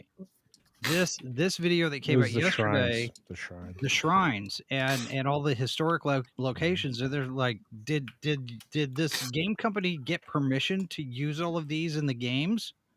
They didn't. And besides, do they need to have permission to use a historical? There's cultural, maybe in Japan. Yes, there's the Ministry of Culture, and so they didn't get permission for any of these, and the amount of damage that's done to those locations in the game, they're already having a problem with what they're calling tourism pollution, where there's vandalism and there's damage being done to their locations in real time. Oh wow, that's awful. And so they're saying, what's this game going to do to encourage even more of that? Yeah, and now they don't do that to Notre Dame. Why are they disrespecting our culture? And the prime minister gets involved. Yes, this thing's going to get elevated to international incident before it's all over. It's already there. And again, can I add context, Jason? Do you mind? Yeah. Okay, so the politician that's bringing this to the forefront is in a very rough race in Japan. He definitely needs the attention and he needs an issue. But it doesn't change the fact that this is a problem that they're having. I mean, look at Korea right now fighting against Johnny Somali, or whatever the fuck that guy is. Right? Yep. So they're worried about this kind of cultural pollution. And so it's going to be an issue. The prime minister dealt with it, made a statement. This isn't over. This has been in front of the Diet. I don't know how to say that word. Diet. This has been the subject of multiple diets for a while now, going back about a year and a half. Yeah, exactly. You're spot on, Brahma. And so this is, and again, I run a gaming channel, so this is crap I got to pay attention to. What? Run a gaming channel. That gay place. You must have heard of it. Game place. That game place. Anyway, you would have a gay place. Oh God. Anyway, Killing me. But the point being, is that they're going to start. There are going to be countries out there that are going to start playing defense against game companies because they don't want this kind of shit to enter their country, especially in Asia. So this is going to be a problem for Ubisoft no matter what. Now, Ubisoft, whether you've heard it or not, formed a holding company that is the umbrella company of Ubisoft. The brothers decided they needed to protect their IPs because they're about to go bankrupt. Yes. Yeah, that's exactly what's going to happen. Because of their ownership in France, they must sell private, correct? Yes. So they're likely going to Tencent from China. Well, except Tencent doesn't want to invest that much, but if they're bankrupt, it's not that much. I mean, the number comes down. Not that much. And the solicitation, see, so there's really weird laws. Solicitation. There's really weird laws in France about ownership and stock and all that shit. How bankruptcy protection works there. Exactly. Plus, you have something called the minority rule when it comes to stock ownership, which is stuff we were talking about a while ago. Bram and I had this conversation. We've had it on this channel. But we've also talked with Slender Dad and a bunch of people that are on top of this. Have you talked to Fat Dad? Haven't met him yet. Okay. Regardless, Ubisoft is in big trouble. So they're trying to form a holding company to hang on to the IP while everything else goes through bankruptcy, which is going to. This is probably the worst mess I've ever seen. But Ubisoft is going to have a yard sale, which is the ultimate conversation we need to have. So they're going to have to sell off some of this IP. All right. Back to Super. No, I did that gameplay set time. We're on the retro for $5. I really wonder what will lose more. We got that one. We got that one. Okay, but he has another one. For $5, I am running out of things to say. So, what is the movie Tuesday? And I can't. I can't want for Vegas and to throw $5 at Ian in real life. Make him wear a thong and put it in there. At least go get it in ones. Huh? Oh, sorry. I'm not wearing a thong. I was not you. I was talking Roland. Oh. Roland wearing a thong weighs versus a 5. Oh, that's going to be amazing. Mm-hmm. Everything down there is smooth, from what I've heard. Yeah. He could hang brain.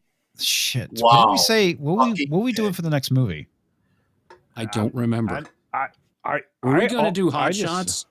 Let's do Hot Shots. You want to do Hot Shots? Let's do Hot Shots. Okay. I mean, we could do that. I've got the 4K Blazing Saddles now. Oh, that's right. We have to revisit Blazing Saddles. I forgot about that. The Canadian Roland for $6.99. Hey, Randall. Says the Disney earnings call was super exciting for Borefest. Bob wouldn't know the truth if it walked up to him, slapped his ass, and called him daddy. Yeah. Wouldn't it be calling him Diddy instead? That's what happened to me last time I went to Vegas. Deeple 101 for $1. Way to prove Tarantino right by destroying the U.S. audience base. Now we're doomed until there's a paradigm shift and a return to smaller movie budgets and smaller movie markets of just the U.S. plus Kanukistan. Well, yeah. The other part of that, though, is the release windows need to be longer. We need to be at least 45 days. Great. And if they're selling tickets, then you stay in the theater as long as you're selling tickets. You have the option 6 months, to continue. And 6 months until it goes on streaming. Yeah, you've got to. You should go like 9 months. Yeah, streaming is killing everything. Well, make it like HBO, where it was like 9 months to a year after the movie came out. That's why I said 9 months, because even the thing is 6 months still is a bit of a short gap. You got to give people incentive to actually make it feel like something you can't miss. Like, if people think 9 months, that's like, oh man, that's almost a freaking year. Well, back in the day, you had after theatrical, then you had second theater run. So your dollar theater. Dollar theater. Are those still around? It hit some of them. Not that I see. Some small ones in local small towns. There's a few and then of after those. the dollar theater, you had premium cable, and then you had regular cable, and then you had broadcast network, and then home video. Yeah. So the equivalent of all that, you're probably not to streaming until after the broadcast networks get it. I mean, if you were to follow that same timeline, I mean, nowadays it's not the same thing, but at the same time, the streaming channel that belongs to the studio is a vertical. It's not a revenue stream. It's not a Which profit is a problem. generator. That's a problem. That's a big problem. It's just, hey, I'm going to take money out of my right pocket and I'm going to put it in my left pocket. That's useless. There's no licensing stream. There's no longer any licensing stream. Right. Yeah. Well, and that was the thing with when it was just Netflix, and Hulu, all these companies were making money off of streaming by licensing, and now they've got the bright idea of coming up with their own fucking streaming service, and they're not making any money. Well, and they've all had to go like, back and put in an ad. And tier. They feel like to keep the streaming service going, you have to get things from the theater directly to the streaming service as quickly as possible, because that's the only thing that gives the streaming service value. Yeah, content churn is what it is. Okay, so it's clear no one thought this through. They just thought, oh, hey, look at this quick way and just try it. No one wanted to just take a test run on variations of things that work or may work and may not work. They all just say, we're just going to apply the same thing because no one wants to take risks anymore. They all figured they'd make money on the subscription numbers. And they're not. And they're not at all. That's not it. Right. But okay, so there's a big play there, but the streaming services lose money all the time. They're always fighting churn, which is the creation of new customers as you lose customers, and Disney is not good at it. They have to make bargain basement deals, which brings down their ARPU, their average revenue per user. This has been happening for a while, and it's really started to elevate and ramp up. As Jason can point out, I'm sure we have another deal for both Disney Minus and Hulu right now for what, $4 a month or whatever for the next 6 months or something, roughly. So you can't get it through your phone service or whatever. All right. So there's some shows that I like to watch that are made over in Europe. Okay. Right. I paid $4.99, watched an entire season. Yeah. And I stopped. BBC, I would get, I get the BBC. There you go. But I would get a subscription to BBC. Like big black hog. Yes. To watch a movie called Murder in Paradise. So I would get that. They ran that once a week, and they do enough shows that they would get about 3 months worth of money out of me. Right. Then in the last one, they brought in a new character. They bring in these characters to replace the detectives down there every so often. Brought this new character who was a complete asshole. And it was a complete divergent from the rest of the personality types they brought in for this detective dude. Ruined the whole Tox show. Was like, I love this guy. No. He was dark-skinned. I didn't like him. So that's sorry. There you go. But he was a complete asshole, completely off from the character. I didn't care. Where you gonna? And I'm like, nope. So they come out with a new season. I haven't bought back. Right. That's what happens. You piss off somebody. It's the Eric July thing, right? Yeah. He's not pissing off his customers that are paying, right? All the noise and all the crap that happens around that, he's just going after them if they go after his customers, right? They're not doing that anymore. They see us and people who pay, just like our government sees the people who pay for things, actual taxpayers, as just numbers. That's it. Mm-hmm. Yeah. And that's why we are where we are, which leads to, and why I was trying to go over to get to this, super chats. Oh. Because it's 10:40. Yes. Thank you, Tox, because I've been trying to get back to him. Randall Orser for $6.99. This is to make us take us over the top and make comics play a boring game. Yeah. It's fucking boring, man. Yeah. I watched my wife play for an hour while I was messing around with something, and it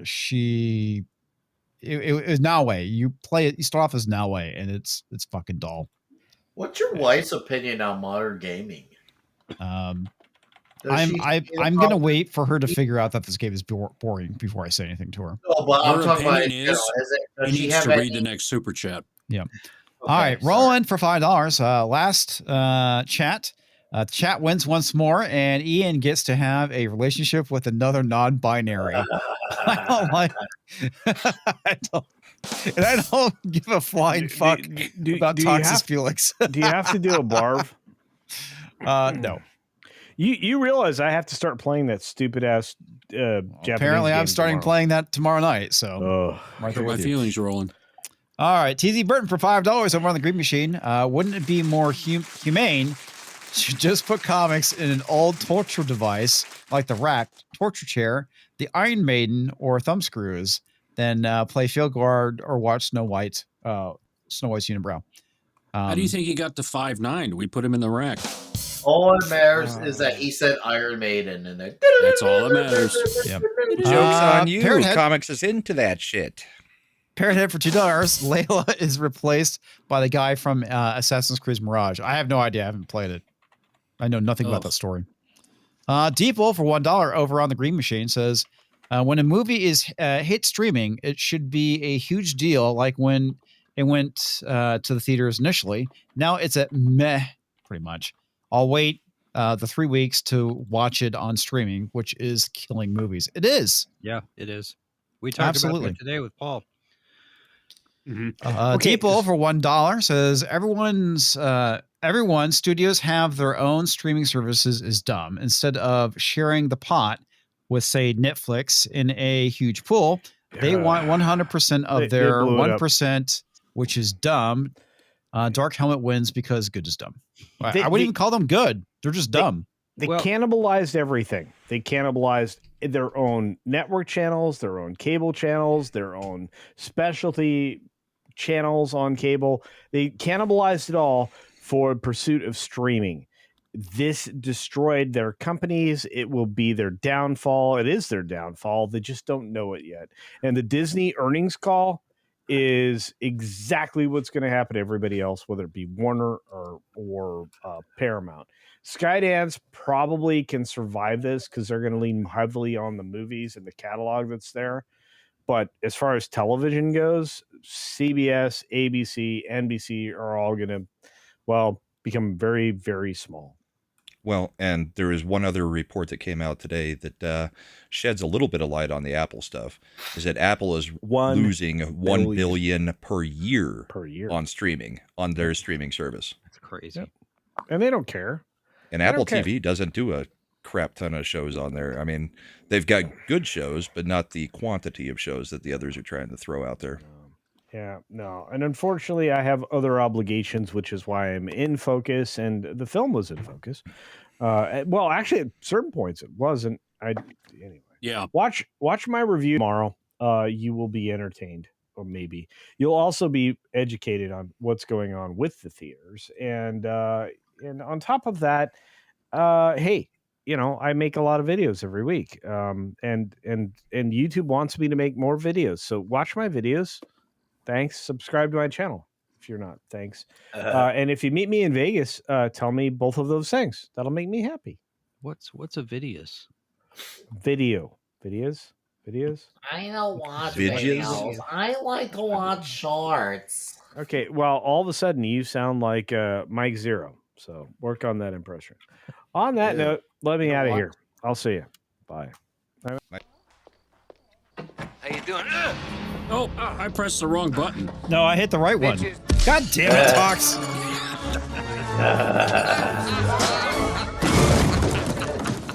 The whole joke was bitches leave. Oh my God, I blew it.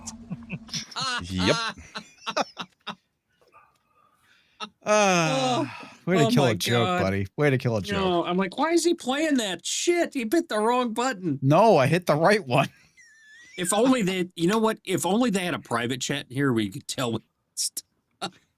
Nobody ever pays attention to it. Well, no, it was a spur of the moment thing too, because I was like, be spontaneous. Bitches leave. Huh, that's great. Culture's leaving. Har har har. Anyway, well, and good. to build on Culture's point is he's leaving. David Zaslav, they pull all the Looney Tunes stuff off of Max, which is owned by Warner Brothers Discovery, and now it's going to start showing up on Tubi, which is not owned by Warner Brothers. They're making money. It's like, which is exactly what Zaslav talked about when they first bought the company. Is like, we got to figure out which stuff we keep in the vertical and which stuff we farm out because we're not going to keep everything. And everybody's like, what a madman. This is, they call him Zaslav the Butcher for a reason. Mm-hmm. And they were sitting there going, Zaslav lost his mind because he wants to make money. And this is consistent with what he's always been talking about. And I think there's going to be more of it because now you see that Acme versus Coyote is about to get distribution. And it was Jason, dead for 2 years. When do companies start losing money? When they get away from their core business that they know how to do and try and do other things. Yep. So what does all of these companies selling these streaming services try to get over and do other things? Netflix knows how to do it. And Netflix doesn't own the distribution, right? No. There's an ISP that they rent server space on. That's it. And then they have this stuff built and go from there. So if you have IP that you've already created stuff in, so you've done your efficiency thing, done what your core business is, and made the entertainment, then you drop it off for somebody else to do distribution, just like they do with movies. Mm-hmm. Yeah. Right? Mm-hmm. And then somebody else does that because that's what they know how to do. They've got all those people set in line. Now you do streaming. Now not only do you have to pay, and anytime you're hiring an employee, you need to take how much you pay them, multiply that by 0.6, add that together, and that's how much that employee costs you over a year with benefits and everything else. Okay? So if you take that and you take, now I've got to do an entire distribution streaming service and developers and all these things and tech support and all of that I've got to have for that streaming service. You've multiplied your base cost factor of doing business by factors of 10 for something you don't know how to do. Disney Plus, I've got the ad version, which means I'm still paying for it. Every time I go to watch something on Disney Plus, ads come up. And this is why I didn't watch Daredevil. It crashes when it tries to play the ad. Wow. They don't even know how to do the ads to make money. Why? Because Disney wasn't in the television delivery business. They were in the entertainment business that they would give to ABC, CBS, and all those others to deliver for them. Yeah, they create the programming and they hand it off to somebody to distribute. Right. They got out of being an entertainment company. Well, Hollywood Reporter had the annual profit report that went out yesterday. Netflix, year over year, their profit $7 billion. They're up 49% from last year at this time. The revenue, they have $39 billion in revenue, 16% more year over year. Everybody else, all of the different studios, Paramount, Warner Brothers, and all that, are not doing that well at all. No, they're not. Yeah, and part of it, I know Anthony mentioned something how Hollywood forgot to make strong independent women. They've forgotten how to make entertaining movies. That's part of the issue. Yeah. And that's the real issue. Aliens. Yeah. There's Terminator. A strong independent woman. Yeah, that was good. It was a good movie. In the 70s. Yep. So don't sit there and tell me that it's there. Yeah. Yeah, Big Ranger Kimberly in the 90s. You can look at Xena, Warrior Princess. Well, no, I think the issue is that they've forgotten how to make fun. They've turned all the women entertaining into movies. Yeah, they turned all the women into men. They've forgotten how to entertain. They've basically been doing message first storytelling is basically what you get out of Disney these days. They're Daleks. Yeah. Indoctrinate. Well, and on top of that too, you missed the one episode of Daredevil where they started slipping the message back in because they had this one character who has like a 20-page rap sheet. He happens to be black, and he just wanted some sweet dessert, so he stole some candy corn or caramel corn, and guess what? He's going to jail because he stole. It's like, well, no fucking shit, dude. You have a rap sheet a mile fucking long. You stole some shit. And the guy, he wants probation. It's like, you're not getting fucking probation for that, dude. Nope. And Obviously fucking have Matt no impulse Murdock control. apologizes to the guy for not getting him off. It was one of the Apologizes. stupidest things I've ever seen in any television ever. The fact that they had this backward ass mentality of a guy who did repeat offenses, will likely do repeat offenses. And the fact that he was playing this whole game of I get to decide what I am convicted for. Oh, really? Is that the precedent we're setting? So if someone decides that they're going to commit rape, they're going to be like, "Oh no, I'm not going to do jail time. I'm just going to have 5 hours of community service." They didn't make him a soulful saint. They just made him a victim of society. Yep, that's exactly what they did. They try to use the society as to blame. It's clear that he was trying to use the system is what made me this way. He tried using the whole it's cheaper to feed me than to put me in jail. Yeah. So okay, this is the issue that they are not getting at. Look what happens when they decriminalize petty theft in California. What happened? It went through the fucking roof. Yeah. Okay. Now every item is locked up in every store so that people who don't do that now have to be inconvenienced because they allow people who will. Well, I see CVS and all those people leave. I'm going to show you this. Yeah. Netflix has this new thing out called Adolescent Netflix. I saw this. They're doing a story on a real life child killer on the left versus the actor who's playing him. Yeah. So they basically race swap the black guy. Right. because the black guy was a child killer, and they can't have that be accurate. That's fucking hilarious. Right. And not a child killer, a killer who is a child. Killer who is a child. Yeah. He's a juvenile. But I'm like, okay. I mean, the war's on, folks. The war's on. They're trying to erase you. Ridiculous. Yeah, we're still going to have stuff like this for at least another couple of years, I think. Yeah. But yeah, it's fucking hilarious that they have no fucking clue why people get locked up for shit. Is it the right thing? I don't know. I can't say. Are there better ways of punishing people for petty theft? I don't know. I'll be honest with you. I honestly don't know. But what I can tell you is that if you fucking do nothing, you get California. Yeah. Or every time they've tried the whole communism thing, people starve to death. Yeah. I'm sorry. Oh, it hasn't been done right. This isn't communism. This is crime and punishment. Well, anytime that you have a lawless society, what happens? Vigilantes. Well, in every other country in the world, they're taking away your right to defend yourself. You know, in England, they're trying to take away your right to own a knife. A fucking butter knife. Oh, yeah. And they're doing confiscation laws now in Illinois. I hear these descriptions of the court stuff, and it reminds me of She-Hulk and how none of the writing staff had ever done any legal series, any kind of law series, and don't know how to write courtroom scenes.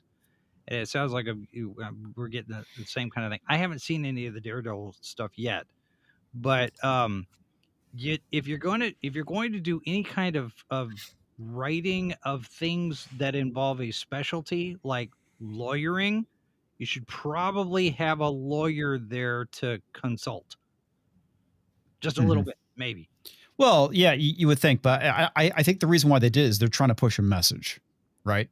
This has nothing to do with the law, and this was not a courtroom scene. This was him basically visiting a client in jail. I guess he's doing pro bono work, is what it is. Yeah, but he's lawyering, and this could be part of what was originally shot, because you remember the story.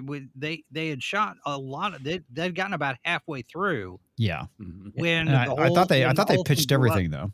Yeah, it seems there are conflicting reports. I've now heard everything from they scrapped it all to they kept 2 or 3 episodes worth of material. Yeah, it's hard to tell right now. I've seen what. We might be getting the equivalent of a Frankenstein's monster here. Yeah, a couple of accounts on Twitter have said it was either episode 2 or 3 was the plot of the original timeline, apparently, and that's that stuff apparently that was from the earlier version. And it's been recut and repurposed and put back in there. So I'm seeing people that have said they claim to have some familiarity with the original version, and they're seeing pieces of that. They're recognizing pieces of that where it happens in the new edit. So some of it's still in there, but who knows how much. Well, the stuff with John Bernthal was actually really fucking good. That was a good scene between Charlie Cox and John Bernthal. Really good. Yeah. We got to finally see Matt deal with, his loss of Foggy, which we really didn't get to. I get it, there was a time jump, and obviously be a lot more better handling of it after a year. But I think it would have definitely helped if we at least had a day or two's worth of Matt dealing with his loss of Foggy. We finally got to see him finally acknowledge it directly. Him and Punisher had a really hard conversation on loss. And it actually did feel personal. It definitely hit home with that conversation because it wasn't just about the whole right and wrong of vigilantism, but also the losses that they both have. On top of that, Bernthal initially was not planning on coming back because he didn't think that what they had done initially was going to do the character of the Punisher justice and dignity. But we got this scene which was done very well. Probably the best scene in the series so far. But yeah, dude, the rest of it was just like, eh. See, I disagree on that part. I am actually starting to get with the Kingpin stuff because of the way it ended. To me, that ending really recontextualized how he has been this entire series. Because he made a deal to Vanessa, and now we see that he's actually not changed this entire time. He's just become really good at hiding it, and he is up to some really cold shit. And I thought that was cool. So he's just trying to do a better job of hiding who he is. He's not some guy who's trying to turn over a new leaf. He's still the same Kingpin Wilson Fisk monster that he was. He's just doing a better job of hiding it now. Well, then they fucking cuck him further because apparently Vanessa was sleeping around when he was gone. Well, yeah, but look at what happened. He captured the guy. Now that guy's being held prisoner. Oh, that's the guy. Okay. That's the guy. He's fucking him back. Gotcha. So, and maybe if you remember the first episode, she said, please don't kill him. Well, he's got him held prisoner, so he's lived up to his word of not killing him, but that doesn't mean he's not going to. I didn't realize that's who that was. Okay, that makes sense. That was him. Also, the introduction of Muse is great. Very creepy, comic accurate, and it was nice to see, okay, well, if you can get Muse's suit right, please, can you, next time when you get Bullseye, can you give him the right suit too? It doesn't make sense why you get one suit completely right and then one suit looking like a scuba diver. So let's work on that one too. But yeah, I would like to see Bullseye done right. But Muse, that stuff was actually, that was as deranged, demented murder artist as it gets. And the fact that he didn't speak at all too, I thought that was cool.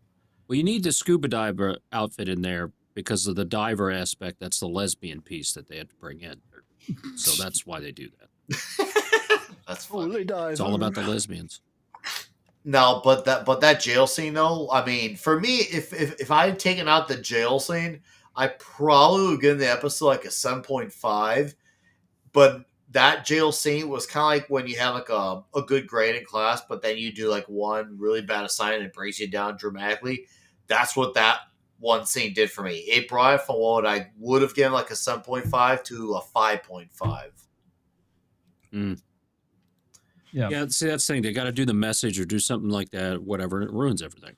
They're trying to have their cake and eat it too with this episode. They want to have, and I don't know if like with this episode, I don't know if let's just run a scenario here. Do they have an original writer for this episode? And then can that writer be like, okay, new writer, please take these ideas and try to make it better? Or do they only have one writer for this episode and the way he writes is just very polarizing from either insanely bad to insanely good?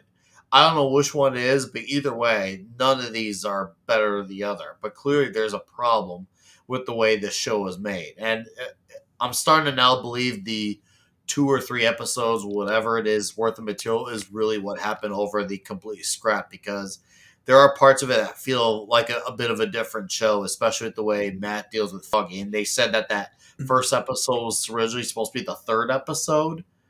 So can you imagine we would have gotten 2 episodes originally of talking, and then we would have gotten the action stuff with Foggy and Daredevil fighting Bullseye. No show has survived with them flipping around the order of episodes this drastic. No, not at all. Yeah, that just shows horrible writing.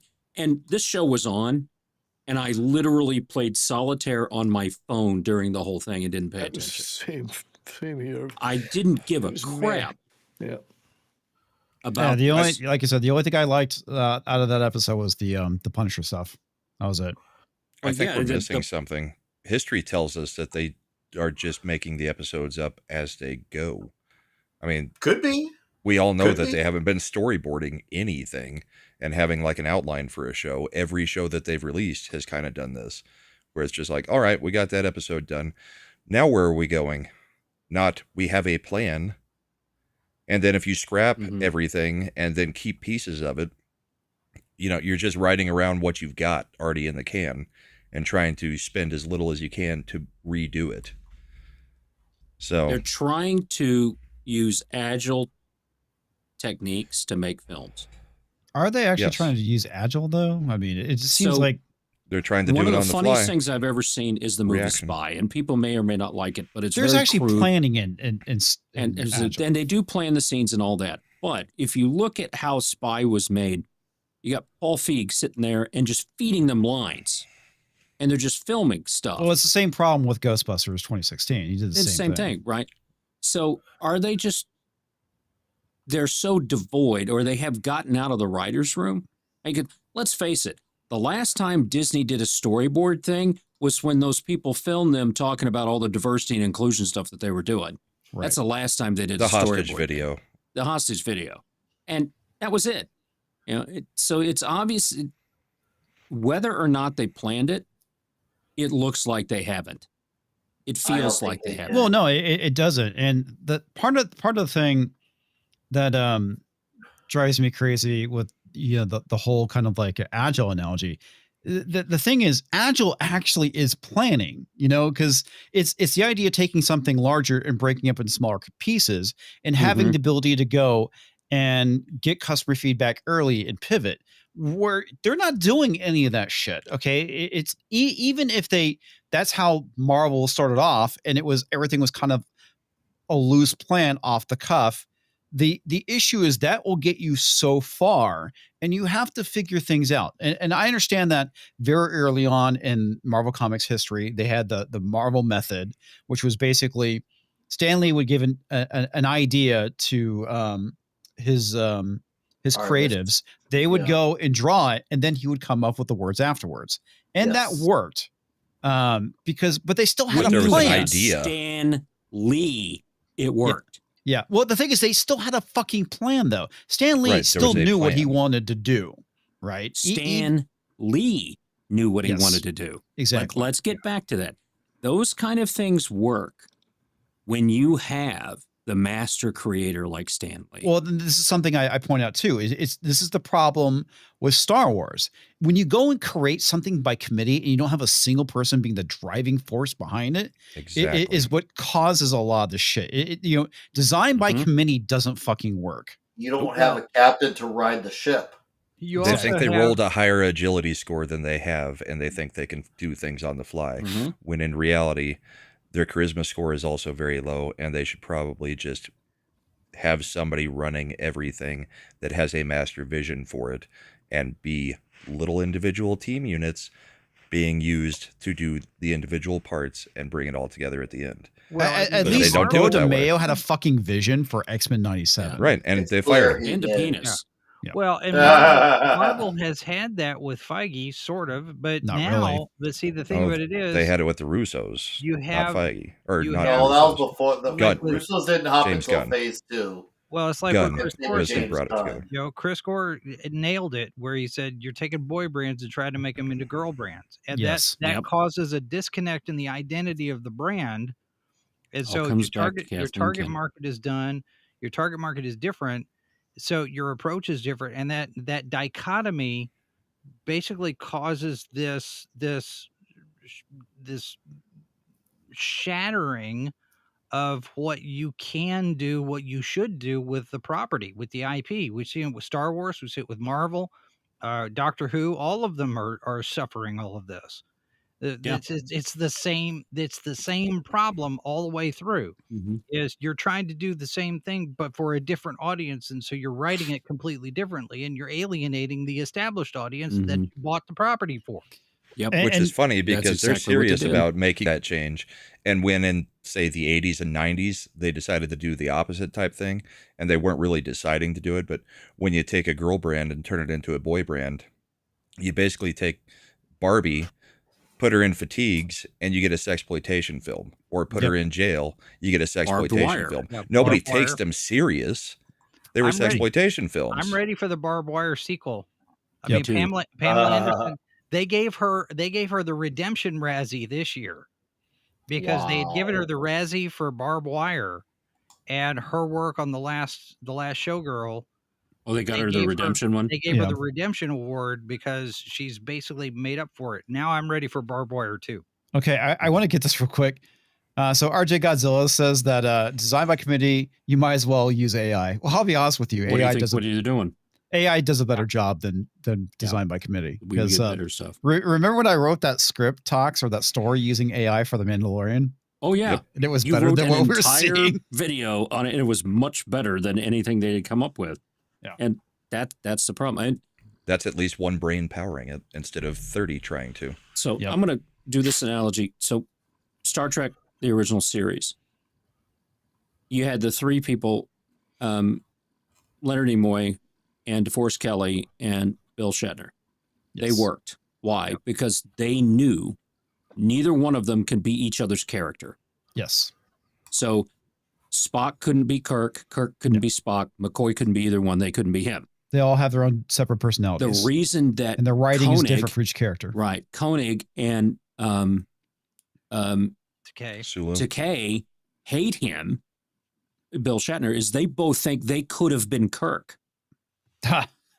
And there's no way they could have been. They have delusions of grandeur. And if you read about Takei and what he did during that whole thing, he was so upset when they brought in Koenig, but he had disappeared off the set for a while to go do something else and didn't tell anybody.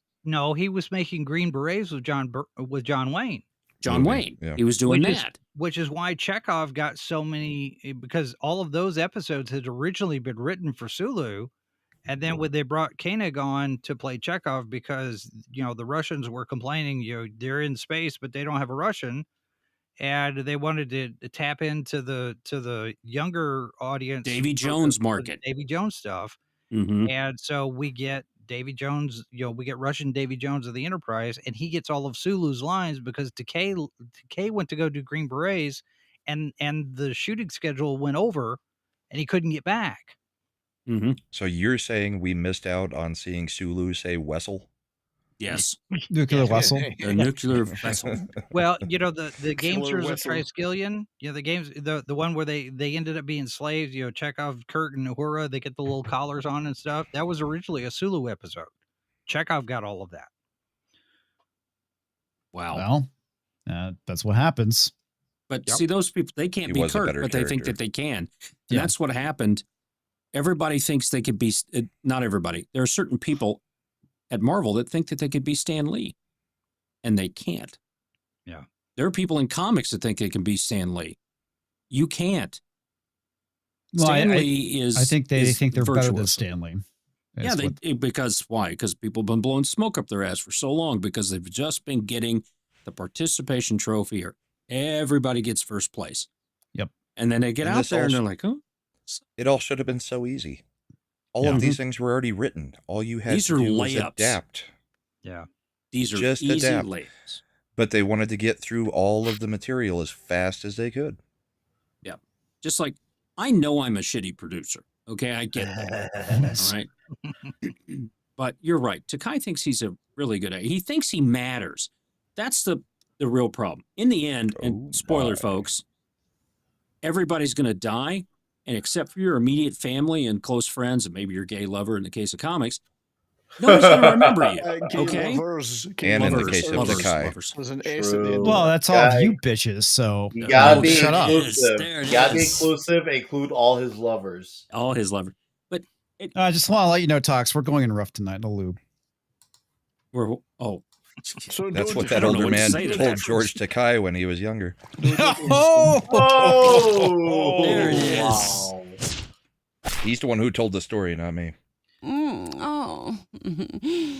That's Well, not. and, Well, that you may be know- what George said. And, Yeah, and- that's what he said on Yeah. Howard Stern. well, and Takei's got talent, but the thing is, he's also got a chip on his shoulder. Yes, And the older has he a massive chip on his shoulder because of Shatner. Well, not just because of Shatner. He's got the internment The internment camp that thing. still is there, and he's exploiting that. Yeah, he is. You know, It- that dude, whole- and I and get it that. gets It's a worse traumatic over- part of your life. It fucking sucks.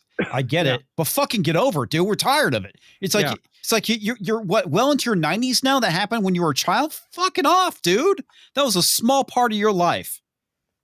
But, Holy you know, shit. But it has a big impact. Well, it's a big part of his life, but a small time period in his life. Yeah, I mean that it changes everything. mean, for, But for you know those guys, what? for those But people. I get it. Everyone has trauma, but you have to learn to fucking deal with it. There comes Sure. a point and I'm not where my ex- mother and- said this.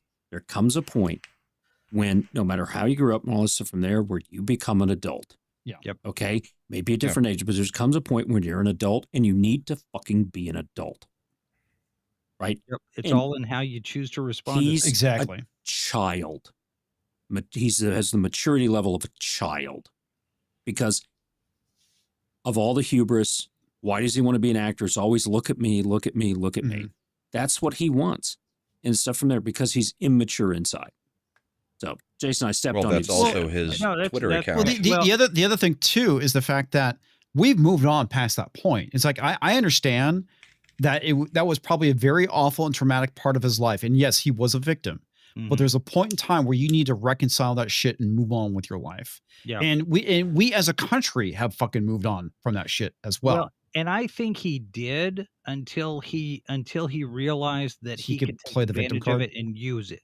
Yeah. Yeah. Mhm. Because you had the whole everybody's got the victim card, from Me Too to the Asians, the Stop Asian Hate stuff and everything. And I think Well, remember that shit dropped real fast because when they found out who was hating on the Asians, right, wasn't white dudes. right. But I think he's found a We love them, a long way time. to market his victimhood.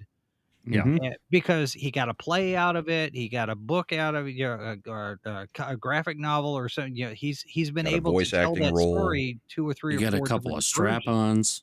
So yeah, I think he's basically decided to become a professional victim on that front. Half my family is a Native American. The other half are indentured servants from Wales.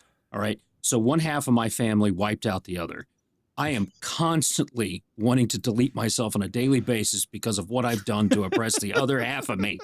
As long as you apologize to yourself, I Todd, get up you'll in the be morning okay. and I say, my red brother, in the mirror. I do this. I affirm myself in the mirror.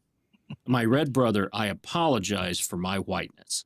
That's what I have to do that to myself to get going and work every day. So You should pay yourself restitution. It's the only way you can prevent yourself from getting drunk in the morning. that's right. I should pay myself reparations. Well, just pull it out of your right hand pocket and put it in your left In your pocket. left pocket. It's just just like the studios do with the streaming. And that's what I like when comics fans Just just actually- fucking move on. Just visit your ancestors in Wales. That will be enough punishment. That's true. Just eat the food. Oh my god. Ugh. Did Magneto ever move on? No, he didn't. No. And then he see where that killed went. Kevin Bacon. But Magneto's a fucking villain. So George Takai is Magneto. Yeah, Magneto's a villain too. So it's Takai. Yeah. At this point. So we're not going to dwell too long on the subject. We all know that Ubisoft dropped a game today. Maybe you guys heard of it. It's called Sin's Shadow. Cruz Sin's Shadow. Anyway, yeah. Did you hear about how they're queuing up a bunch of lawyers to go after people who are harassing them? Yes. They're going to start monitoring YouTube, Twitch, Kick, Twitter, and a number of other places. And they're going to try and sue people who basically give harsh criticism of their game. That's what this is about, right? The reason why they're doing this, like we talked about earlier, they're fucked as a company if this game does not exceed expectations. And so they're going to quash any kind of criticism coming out about this game. And I think there's probably a few people welcoming that lawsuit and will try to push it, because from the gameplay that I've seen, the game, outside of the narrative, the dialogue that is horrible, and everything that we've already talked about, is the gameplay is also bad. It's apparently the same team that did Star Wars Outlaws, which also you could not sneak in when it's a stealth game. Yeah. So and I'm going to say this again. Ubisoft, for years, your mechanic has been stealth. How on earth do you go and fuck it up? They obviously got rid of those people, or those people looked at Ubisoft and said, I don't want to be here. Yeah. Just have to look at the hires that they've made. Yeah? They're just not capable. And I wonder if Ubisoft will sue the Japanese government. Probably not. Good luck. Good luck with that, yes. I'd like to see them try. They as a company are fucking cooked. I don't see them lasting into next year at this point. If they do, I will be fucking amazed. I really will. I don't think they've got anything else coming down the pipe right now. They have Assassin's Creed Hex, I believe, is the next thing they're working on. Well, I think what's going to happen is Ubisoft is going to be bought out by a company called Little Blue Pill. And then they'll be able to not be soft anymore. You be hard. You'll be erect. You be hard, yeah. And it's only going to cost if the gameplay lasts longer than 5 hours, you need to seek to a doctor. Yeah. If you play Assassin's Creed Shadows for more than 5 hours, you do need to see a doctor. That's true. That's right. It's true.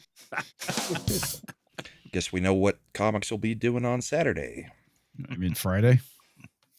Whatever. No, you'll be going to see the doctor on Saturday. Oh. After your 5 hours of playing Friday. Gotcha. Mm-hmm. Yeah. Don't make me explain the joke. Yeah. Are you saying that joke went over his head? Sorry, I wasn't fully paying attention. I was saying goodnight to Nick because Nick's gonna slip out. Would you like to say goodnight, Nick? Yeah. Sorry, I was getting ready to say goodbye to the YouTube channel. I guess I will. Thanks for having me, Comics. It's a good discussion. I'm sorry I gotta play Ask Creed game. That sounds really shitty. I'm glad I don't play it. I do have a channel. Go watch it. It's cool. It's great. It's diabolical. It's huge. It's filled with gluten, and it's awesome. Go sub and be awesome like that. So thanks for having me again. You gentlemen have a magical evening. I am pulling out. How you doing? Bitches leave. Gee, Poppy. Bye. That's why funny. For culture. It was funny. Yeah. I think we should just institute a rule. If you don't make it to the 2 hour mark, you get the bitches leave. If you make it past the 2 hour mark, you get the Indiana Jones. Yeah, that's a good idea. I came in really late, so I'm not going to be anywhere near 2 hours. You're not going to get anything. But you know what, Jason? Women like the men who come late. Yeah. Well. Oh, by the way, okay. I guess you guys already did your predictions for Snow White box office. Yeah. Oh, you can give them to me. 52 for the weekend. Wow, that's awfully high. Well, it's kind of in the middle because they're saying anywhere between 45 and 55. And I said 30, and I think I'm still too high. Do you think? Yeah. I don't know. Dude, did you not see when we were going over theaters and there's like nobody in them? I've seen screen caps. Yeah, I've seen a lot of. No, these weren't screen caps. I was going through Santica's, the theater. I didn't see you do that, but I've seen other people posting, the seating charts that nothing has been sold yet. Yeah, that's. I don't think anyone's gonna fucking see this movie. People are waiting for discounted tickets.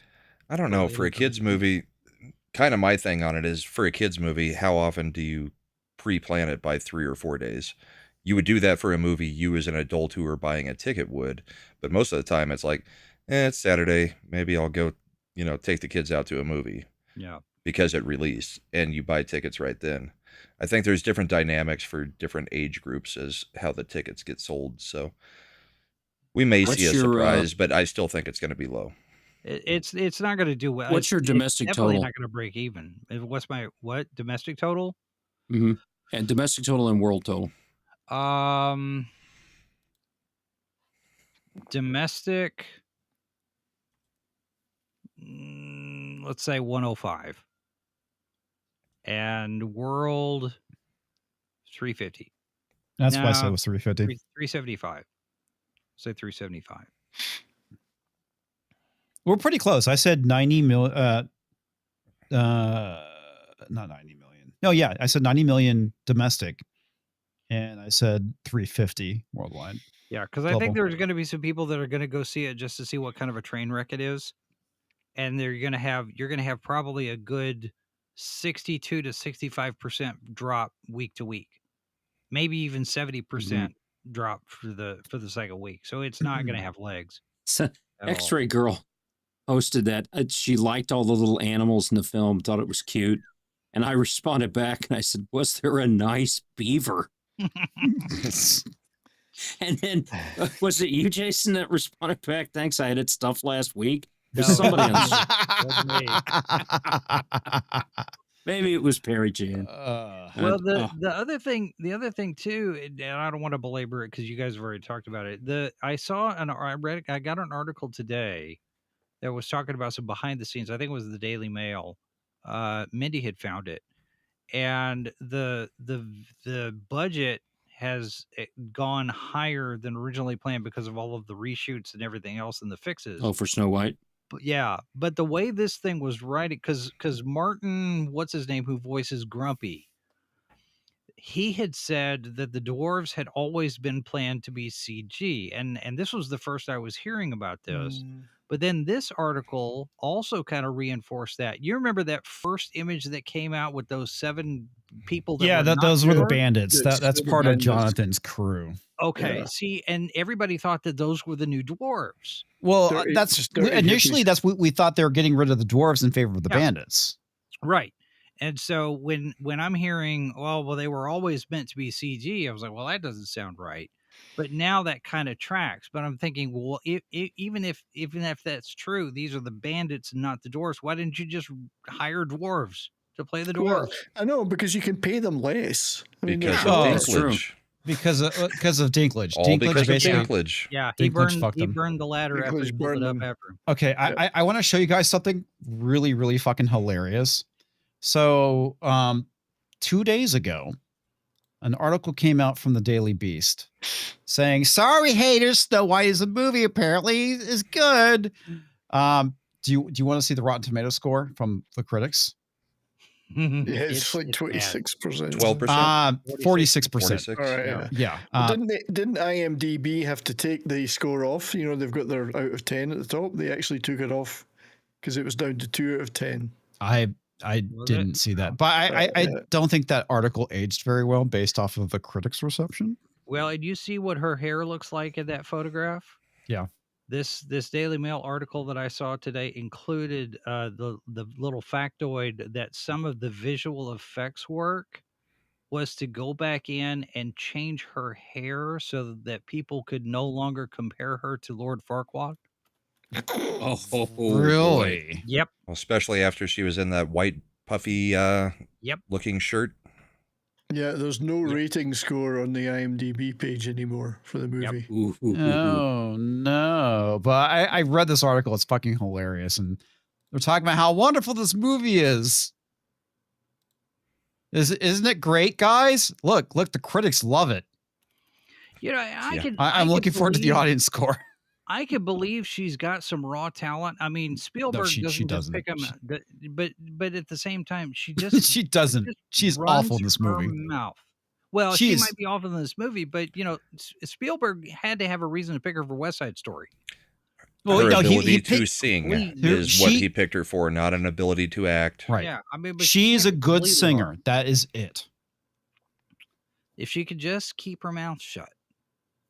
She's image with the back hair. When it comes to that was pretty bad. Oh, I need 70s. When it comes to she's a mid, right? Looks wise, she's a mid. Yes, she can sing. She will never be a leading lady. I think this is going to be her last major movie. She's probably going back to Broadway at this point. She already is, hasn't she? Announced she's Evita. Yeah, Evita in London. Yeah, She's probably the same track that Brie Larson was, because Brie Larson went over to London to do Elektra. That's why she shaved her head, because she's doing that play over on the West End. I had no idea. Yeah, she's getting out of Hollywood, doing the theater thing, getting completely away, and rebuilding her acting chops. And then I think her agent has told her you're out of Hollywood. I think so. I think that they are. These two, the two you mentioned, are in John Travolta territory. They need a Pulp Fiction and someone like a Tarantino come along. John Travolta actually has talent, though. They don't. Yeah, Travolta had a successful career before he disappeared, though. Right. These have not had successful careers. Brie Larson bought an Oscar. She's got an Oscar. She got an Oscar for The Room. Or is it called The Room? No, it's Room. Room. Okay. She got an Oscar for The Room. It's a different movie. For Room. Yes, not The Room. With Tommy Wiseau. Better film. Room. But that's it. I mean, what else has she done that's been so great? Unicorn Store, Captain Marvel, the last Fast Furious movie. I mean, come on, what has she done that's so fucking notable? And again, she's another mid-looking woman. All right, so I'll use a different one. Mickey O'Rourke. All right, he got tossed at it. He wouldn't do anything and all that stuff, and then Sylvester Stallone came around and found him something. And he got big from doing that wrestling movie again. That was his comeback. That was his comeback. Yeah, that was his comeback. But it took a while. He didn't work for 10 years. He was a boxer. That's why his face is all jacked now. Yep. But he didn't work for 10 years because he was very difficult to work with. And Stallone offered him part. He worked for 6 weeks or something like that, and then that floor laid up. So Hollywood's got a lot of these comeback stories, and that's what these two and others are going to have to bank on. Going out somewhere else, find another place, coming back. Getting plastic surgery that puts your eyes back together. Watching in Iron Man 2, when there's a scene where Tony Stark and Ivan Danko are together in the room, and they're talking about their dads and growing up and how hard they had it. And I'm watching this every single time I watch that scene. I'm seeing two versions of that scene because of the subject matter of the conversation. I'm seeing both Tony Stark and Ivan Danko, but I'm also seeing Downey Jr. and Mickey Rourke because of their histories and where they came from and what they had to go through and coming back from their individual. Well, that's part of the reason why he was such a good Iron Man is because of the shit that he went through. Yeah, it was very much believable. I mean, have you seen him in Less Than Zero? What was that? No, I didn't see that one. Robert Downey Jr. in Less Than Zero. He plays an addict, friends with not Ali Sheedy, maybe it is Ali Sheedy, and Kevin McCarthy, whatever the guy, some part of the Brat Pack. Less Than Zero. He ends up dying because he's mistreated his body with all of the cocaine and all that stuff. And then that's what happened to him. And then he cleaned himself up and he came back. Yep. And he's a very good actor. He just got caught up in all that stuff going on.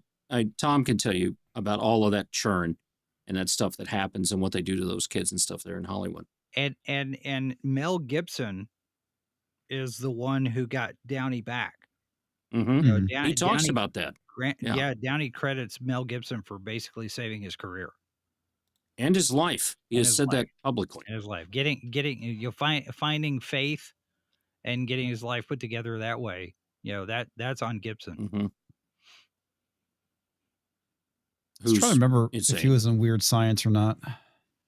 Robert Downey Jr.? Yeah, Yeah. Downey was in No. Weird Science. Yeah, he was one of the bullies. Yeah. was The one of the side bully character. boys. Yeah. Yeah. Yeah, there is. He played Ian, Robert Downey Jr. But yeah, I mean, they're good actors and all this stuff. The whole Brad Pack and all those things in there. So it's 11:30. We've got headlines, and we also have memes that we need to get to, so that you don't come after me again for you running long. I'm sorry. I said we might run long tonight. So yeah, I said we would run long tonight because Monday I could not run long because I had to get up early. Yeah, and then they attacked me. That sounds like a personal problem. Oh, God. They've been attacking you. What are you talking about? I'm going to keep refacing you on dwarves. That's it's all an attack on you, but it feels like an attack on all because my notifications just explode. Yeah, but you can turn those off. Or just not pay attention to your notifications. I get other notifications that I actually have to see. Okay, you got headlines. It doesn't bother me that much. I know. Huh? It's fine. What'd you say? Before we do that, let me get this real quick with fun with collecting for $4.99. This is one of Arnold's best action movies. Had a weaker female turn into a strong female co-lead. Jamie Lee's character in True Lies was phenomenal. Yeah, she was great in that. Yep. Hot as hell in that movie too. Thanks. I appreciate this. Tia Carrera was in that movie too. Exactly. Yes. Yeah, that was before we found out about her need for Greek yogurt because her stomach biome was not great.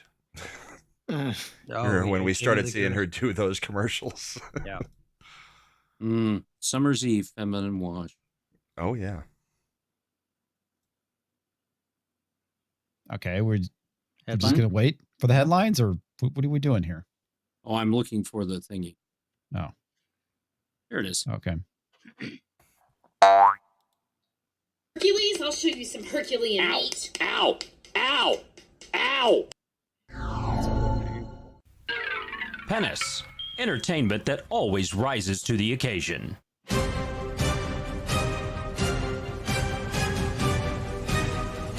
He digs deep between the cracks, whether it's a cushion or an ass.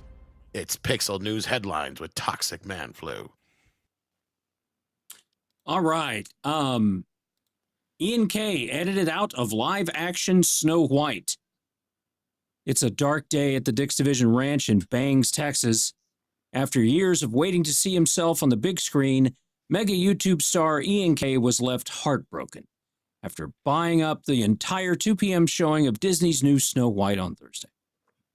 Speaking to a crowd consisting of 3 armadillos, 2 polecats, and 1 mangy varmint.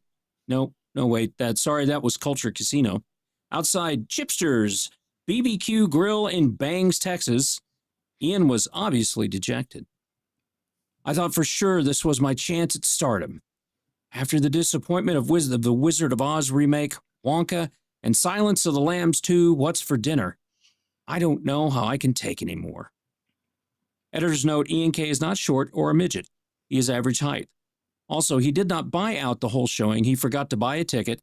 The theater was empty, and he mistook the seat map as full. I think that fell short, that joke.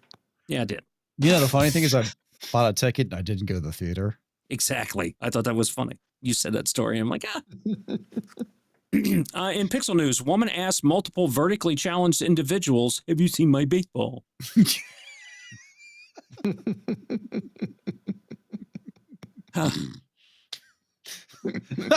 I'm sorry, that's an awful picture for Perry Chan's a god. Where he finds all this stuff. Oh man. He's got an eye for talent. He's good. Toxic Man Flu's cookies have arrived. Eaten 3 of the damn things. Also, Culture Casino to star in Hand Dude's Tale. I got my damn cookies, a joyous Toxic Man Flu said to reporters in between bites of his cookies outside Taylor Chip Cookies. I love how Tox's personal problems make it into the headlines. Exactly. These cookies are good, and they're huge. I love how the show's still on every Wednesday at 9 p.m. Central. Yeah, I'll change that eventually. I ordered these Candy's Mint cooked chocolate chip cookies a week ago, and they finally arrived. Now I get to go watch Culture Casino as Pam pumping breast milk in the new Netflix series, The Hand Dude's Tale. I'm just not going to have any milk. That's gross. Not gross teats, Louisiana. That's that, but it's still gross. So there you go. Those were good. I'm just saying. It's good stuff. I like cookies. Netflix announces casting choices for new Snow White. You sure this isn't Cleopatra? Could be Cleopatra. God, everybody got pissed, and I don't give a shit. Color people in historical fictions. Anyway, it wasn't. They were trying to do a documentary. Names. They're trying to do a documentary. I believe this is the casting for the new movies about the moon landing. This is Neil Armstrong. Oh, is that Neil Armstrong? I knew it. I knew it. I thought it was Jonah and the Whale, but whatever. They're one of the same. VeggieTales. They're doing a new VeggieTale. Calling it VeggieTales, and they're going to star The View. Ian K spends $70 on another man. I can't believe he spent $70 on some Oriental BBC instead of paying his producer. An angry toxic man flu yelled at a brick wall near the dumpster of the Buckner's Seafood and Spirits in Schoodic, Maine. I swear if he fires me another 50 to 70 times, I am not going to come back. Maybe. Asshole. For his part, it's nice to know I have a sliding window. Yeah. It's 70 times. Whatever.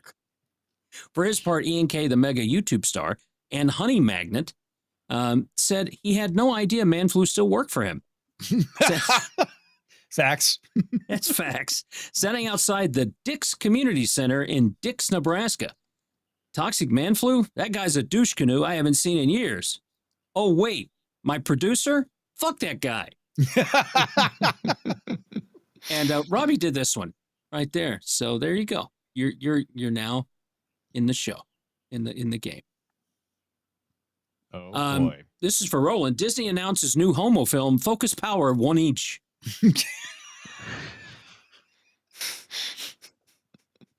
Wax on, wax off. It's off. Yes, exactly. Still makes me laugh. Oh, yeah. And I think that's it. Yeah, that's the end of my headlines. So, yeah. Oh, thank God. Oh, I mean, great job. Yeah, that they're open. Yeah. Well, I just have to know. Where's the close? There it is. All right, good.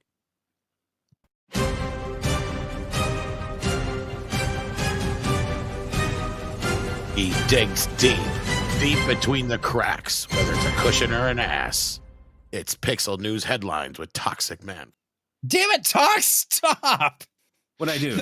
I was trying to pull this up. Oh, no. Oh, damn it. So this is from Sabretooth Raptor. I have no idea what the hell that is. It's She-Hulk, Toxic Man Flu, and a horse merged together. So here's Tox as the sheriff. Toxic She-Horse. Toxic She-Horse. There's a new sheriff in town. His name's Toxic Man. Quicken the deaf. And what he's trying to do is put that Dennis the Menace behind bars. That's all authority I really got for this. We have another picture with Dennis the Menace and Toxic Man Flu as the sheriff. Yeah, behind bars or merged into bars. Not doing it. Not doing it. That looks like an Ubisoft Mexican design. Iron Man is going chasing a large Yeti type person that looks like Culture Casino. Oh wait, I think that's Alf. It's got boobs like Culture Casino. It does. Yeah. If it was gas powered, that'd be Culture Casino. That actually is that supposed to be Alf's? So penis? Alf has a broom dick? Yes. Okay. That looks like a kaiju of some kind. Yeah, potentially. Robot. Yeah, some kind of kaiju. These are good. What? More cookies? Oh, never mind. Oh, the cookies are really good.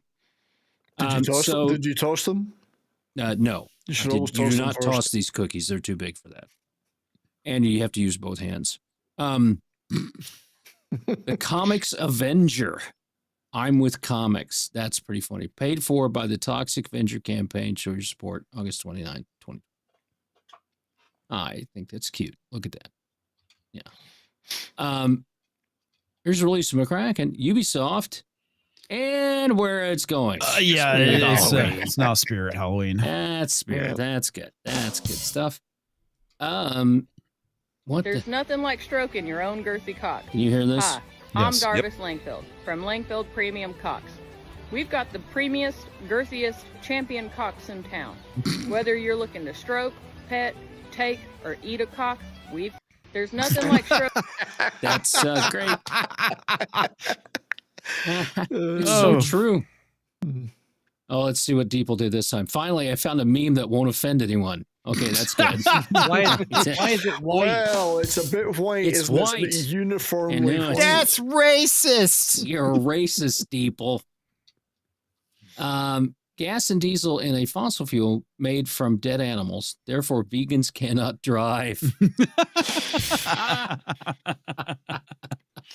Oh, that's great. That's great. I'm not going to read all that. All right. Mark safe from being found by Retard Finder today. You know that Retard Finder account on X is like close to 1 million subs. Oh my God, they're Is funny. it really? Found the retard. Found the retard. Not this. Oh, what is this? Look at that. It's a Boberting. I went. The Boberting happening with Mr. Casino there. I don't know, but because of this. Is that one of those special popcorn containers with the hole? There's a hole in it. Yeah. Tiny little. Actually, both popcorn containers, the one on Culture's Lap and the one on Comics' is. It's a very Culture small butters hole, his though. own. It's just a very small hole. Just teeny tiny. And then this is, there it is. So I stole it from there and redid the headline just for you, Robert. This was pretty good. Release McCracken did this. So this is Zach Galifianakis playing Culture Casino in the movie of Us. So that's looking good. I thought that was Jack Black playing Culture Casino. Zach Zach Galifianakis. I guess. Same guy. Pretty much. They're brothers. This is Zach Galifianakis' Culture. David Spade is Nick Weiser. It's too Spade I can like. see That that. actually It's does too- look like David like- Spade. It does. Well, yeah. And then here's Dave Bautista's Bravo. Dave Bravo. Bautista is me. And and there we go. There's comics. Oh, There we go. Amazing that. And it gave you a new mic. That's nice. Yeah, it's same as my old mic. Thanks. Not the same. Meet the new Mike, same as the old Mike. Oh yeah, here we go. Invincible season 3 finale. Bad. Snow White, good. number 7. Yeah, right. Okay. So this is what they do to me. Yeah, that's not good at all. I have a problem with being Bert in this fantasy narrative, Belle. It's a gayer Bert and Ernie. Thank you very much for that. I thought didn't this think was Bert good. and Ernie could get gayer. There I am, Ernie, and with his magical hat and the thingy. Here's another one. Yeah. Talk So sure does like his rubber duckies. Apparently, there's those. There's two there. Oh yeah, they're in India. They've gone after George Soros's foundation. That's Rated it good. there. That couldn't have happened to a nicer guy. And here I am as Elmo because that little piece of shit. Let's see what else. Oh yeah, Jeremy Boring stepped down. Yeah, I heard about that. Yeah, nobody cares. And this is Roland apparently with multiple chins. I guess. This is the man flu and the end of his book. Man flu at the end of this book. Yeah, that's actually not bad. That looked out pretty well. Maybe I could write that story. Yeah. No. And then this shit. I don't know. It's like Cookie Monster had one too many cookies. It's like your oven ready talks. So this is me as a woman and toxic flu, she's and then actually that's quite, you. She's actually quite presentable. It can't be you. That's apparently that's toxic and flu. And flu, okay. But this is you, Comics and Lucky's Charms thing, and Lucky apparently Charms. we've been radiated because you're holding the mini hand that's sticking out of my hip. So that's yeah. I may have printed that one out and have it in my bedroom. That's kind of weird. This one, this hurt. This hurt. Is that Pedro not as Pascal? much as the one of, not as much as the one on the side of Tom. Here's Tom as Seth Rogen. As Seth Rogen. So Seth Rogen shaved as Thomas Connis Jr. And Tom just goes, "I hate you."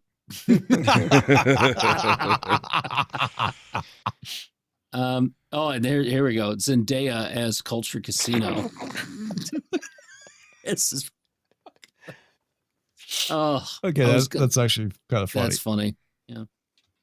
And here's 70s Rock fan as she says Kodak, but it's Kojak. I absolutely identify as that. You do. Who loves you, baby? Who loves you, baby? How the fuck are you driving that car? Jesus, you have your arm through the steering He's wheel. using his penis. No, I was actually using somebody else's penis. We don't quite know whose penis it was. We don't know whose sandwich it was. That's Spinal Tap. That's right. That's right where I went. Here's Southern Bells being played by Rachel Zegler. They moved your eyes closer together. It was said this is the only way to get our eyes closer together. Allergies.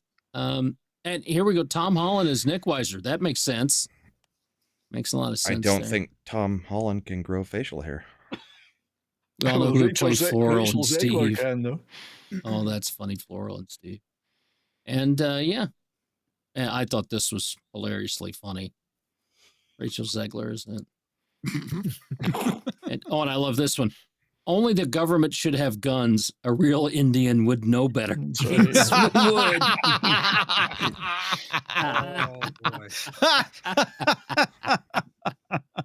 Oh man, that's fucking brilliant. That's classic. That's the being libertarian group. Terry, fucking anyway. Oh yeah, what the fuck is this? No, Josh, come on. Tox says Elmo. Yeah, Irate started that crap. Oh, here we go. This is Coffee Monster. These guys are weird. So, it's Chuchilla, the Wookiee monster. Pretty much. Landman, it's the one thing they're not making more of. And they'll pay through. And yeah. Oh, this was good. I'll go through these. Feels great to finally be represented at Lowe's paint section. Trustworthy ones.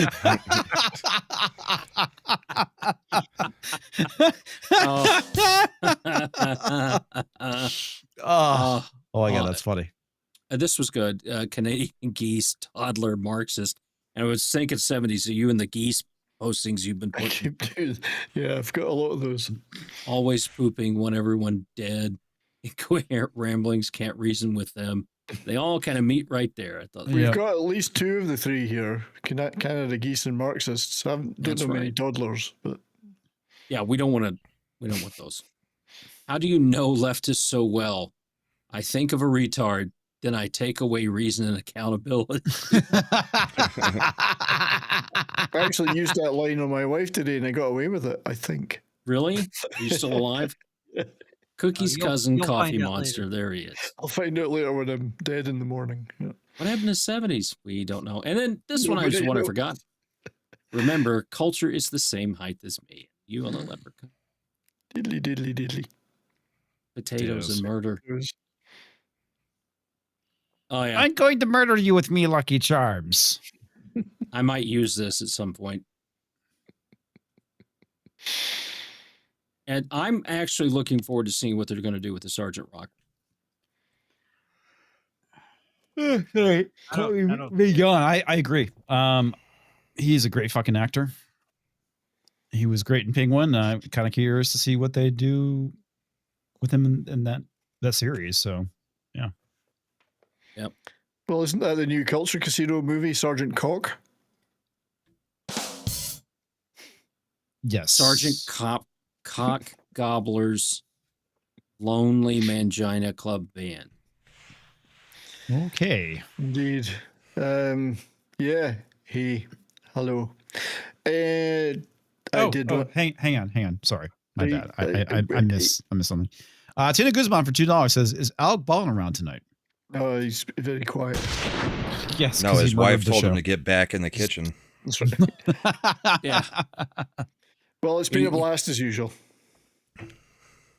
So, yeah, there we go. He's always shooting his mouth off. That's why she told him to shut up.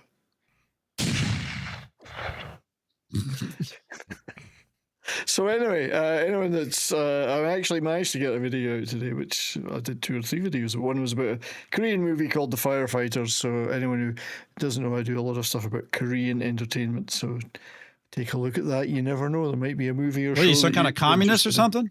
I am. Most of them were made on the rooftop. So.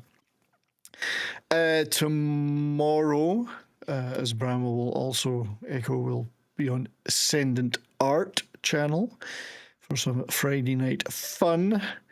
Saturday is Bourbon Boarding, also with Bramwell. We're very close, like twins. We are on a lot of stuff. We are together, apart. Next Monday on my channel, I don't think I'll be doing a panel type show with a theme. I'll just do another gaming stream, I think, on Monday. Baldur's Gate 3 being the game I'm currently working my way through. So at least it's a decent game, unlike that stuff they're forcing you to do, Ian. Okay, at least you're playing a fun game. Exactly. So, yeah, but anyway, thank you for having me once again. Thank you, sir. Hi, Jason. Hey. Thanks for having me. Sorry I was late. No, you're good, man. Not much happening here next week. Wednesday, I am going to St. Louis to be interviewed on KXOK Radio for their Author's Edge program. We're going to talk about the book that I wrote a few years ago and then all of the stuff that I'm doing here. So we'll see how that goes. Cool. That's cool. Yeah. Yeah, we'll see. We'll see. I think they usually have 10 or 12 people watch the show, so we'll see how it goes. I don't know what their radio numbers are like, but so do we. It's an opportunity to hype the stuff that I'm doing. So we'll see. Sell a book. Well, hopefully that'd be great. Yeah, I mean, I think in the let's see, when did I publish it? 2014, 2011. I've sold like 33 copies. I bought one. It's sitting right there. Yeah. And you probably have a really good chance of finding the one typo that's left in there. I know there's at least one left. So anyway, yeah, that's all I got. What's the book about? It is called The Hero at the End of His Rope. It is about a guy who wants to be left alone. He doesn't get left alone because he destroyed a planet and the bad guy is coming after him, and he's got to stop the bad guy before he blows up another planet. Pretty much the story of my life. Yeah. It's on Amazon. Fair enough. Kindle. Was the planet called Alderaan? No. Okay. Then I have not read it. Then. What's the big deal? There are trillions of planets. It's only one. Yeah, fair enough. And it is not available on audio. So. Oh, damn it! I know. I'm sorry. Get someone to do an audio book for it, man. It's 99 cents on Kindle. So. I bought a hard copy. Thanks. So that when they erase it, I'll have it. We're less than a month to the meetup. Yeah. And I think we're trying to throw together a dodgeball tournament too. Wow. Are you going to play comics? Dodgeball? Yeah. Maybe. Okay. Oh man, I might actually buy a ticket just to film that. Oh, Jesus. Oh, I think that's the plan, but yeah, Brian's already covered most of my stuff, so our stuff, my stuff, where I'll be. Sunday morning, I've got the bullpen show where we talk about politics. So come check that one out. That's pretty much all I got tonight. Cheers. All right. Fantastic. Well, I just purchased my copy of Assassin's Crud Shadows. Thanks, Chad.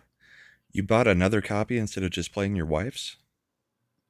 Well, it's for the PlayStation. You've given them double the money? No. I got this through Steam because I play on PC, where she bought it using a console. Right, but that's still double the money. You bought the game twice.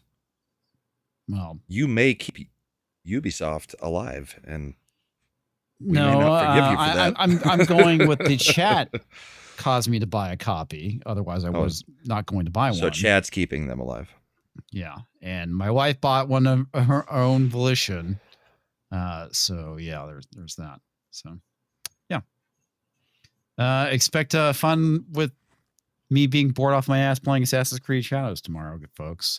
We're I'm in the process of getting it downloaded now after the show, and yeah, that's it.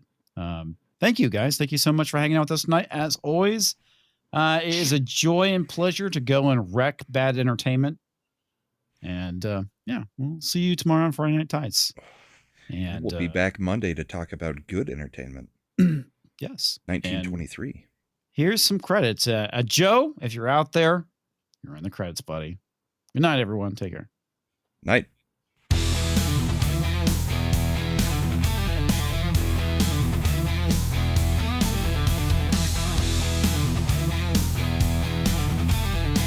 Yes, and Randall's right. I can write my copy off because that's what all the games I've been playing on stream are going to be a tax write-off. Well, I mean, you can write it off, but they still get money. True. It's like us paying for movies. It feels dirty.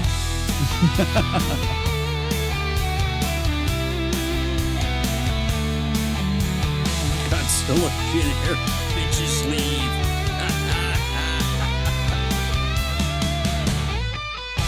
Night, Andy. Night, Andy. Take care, Andy. Andy, are you going to Vegas? Okay. I think I commissioned Andy to do a Manfred. Mahalo. I was supposed to get him measurements like a year and a half ago, and I still haven't done it. I'm bad. See you, Richard. Mine will at least be easy to dress with the smoking jacket. See you, kid.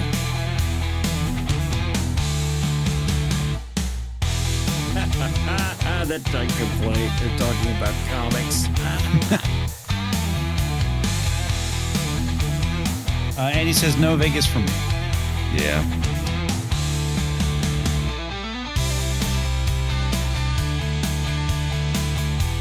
Yes, he would.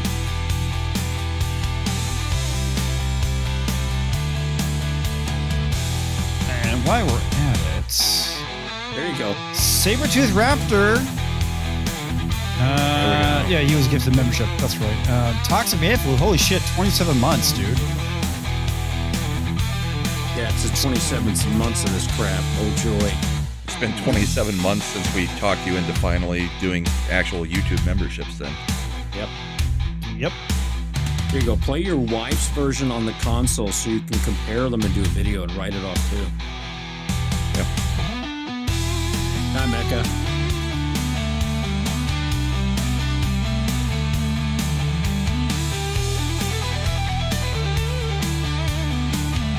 Redshirt's going to be in Vegas. Shit, you know what? I should have checked my Steam library. I might have to send some updates to my CPA. See what I bought that I've been using for videos.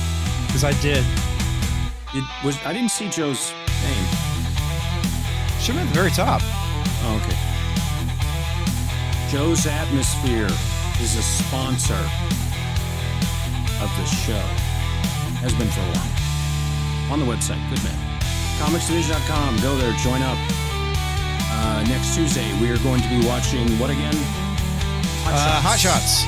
Yep, we'll be doing that. One of the few franchises out there where the second film is actually better than the first. Good night, everyone. Take care, and we will see you next week.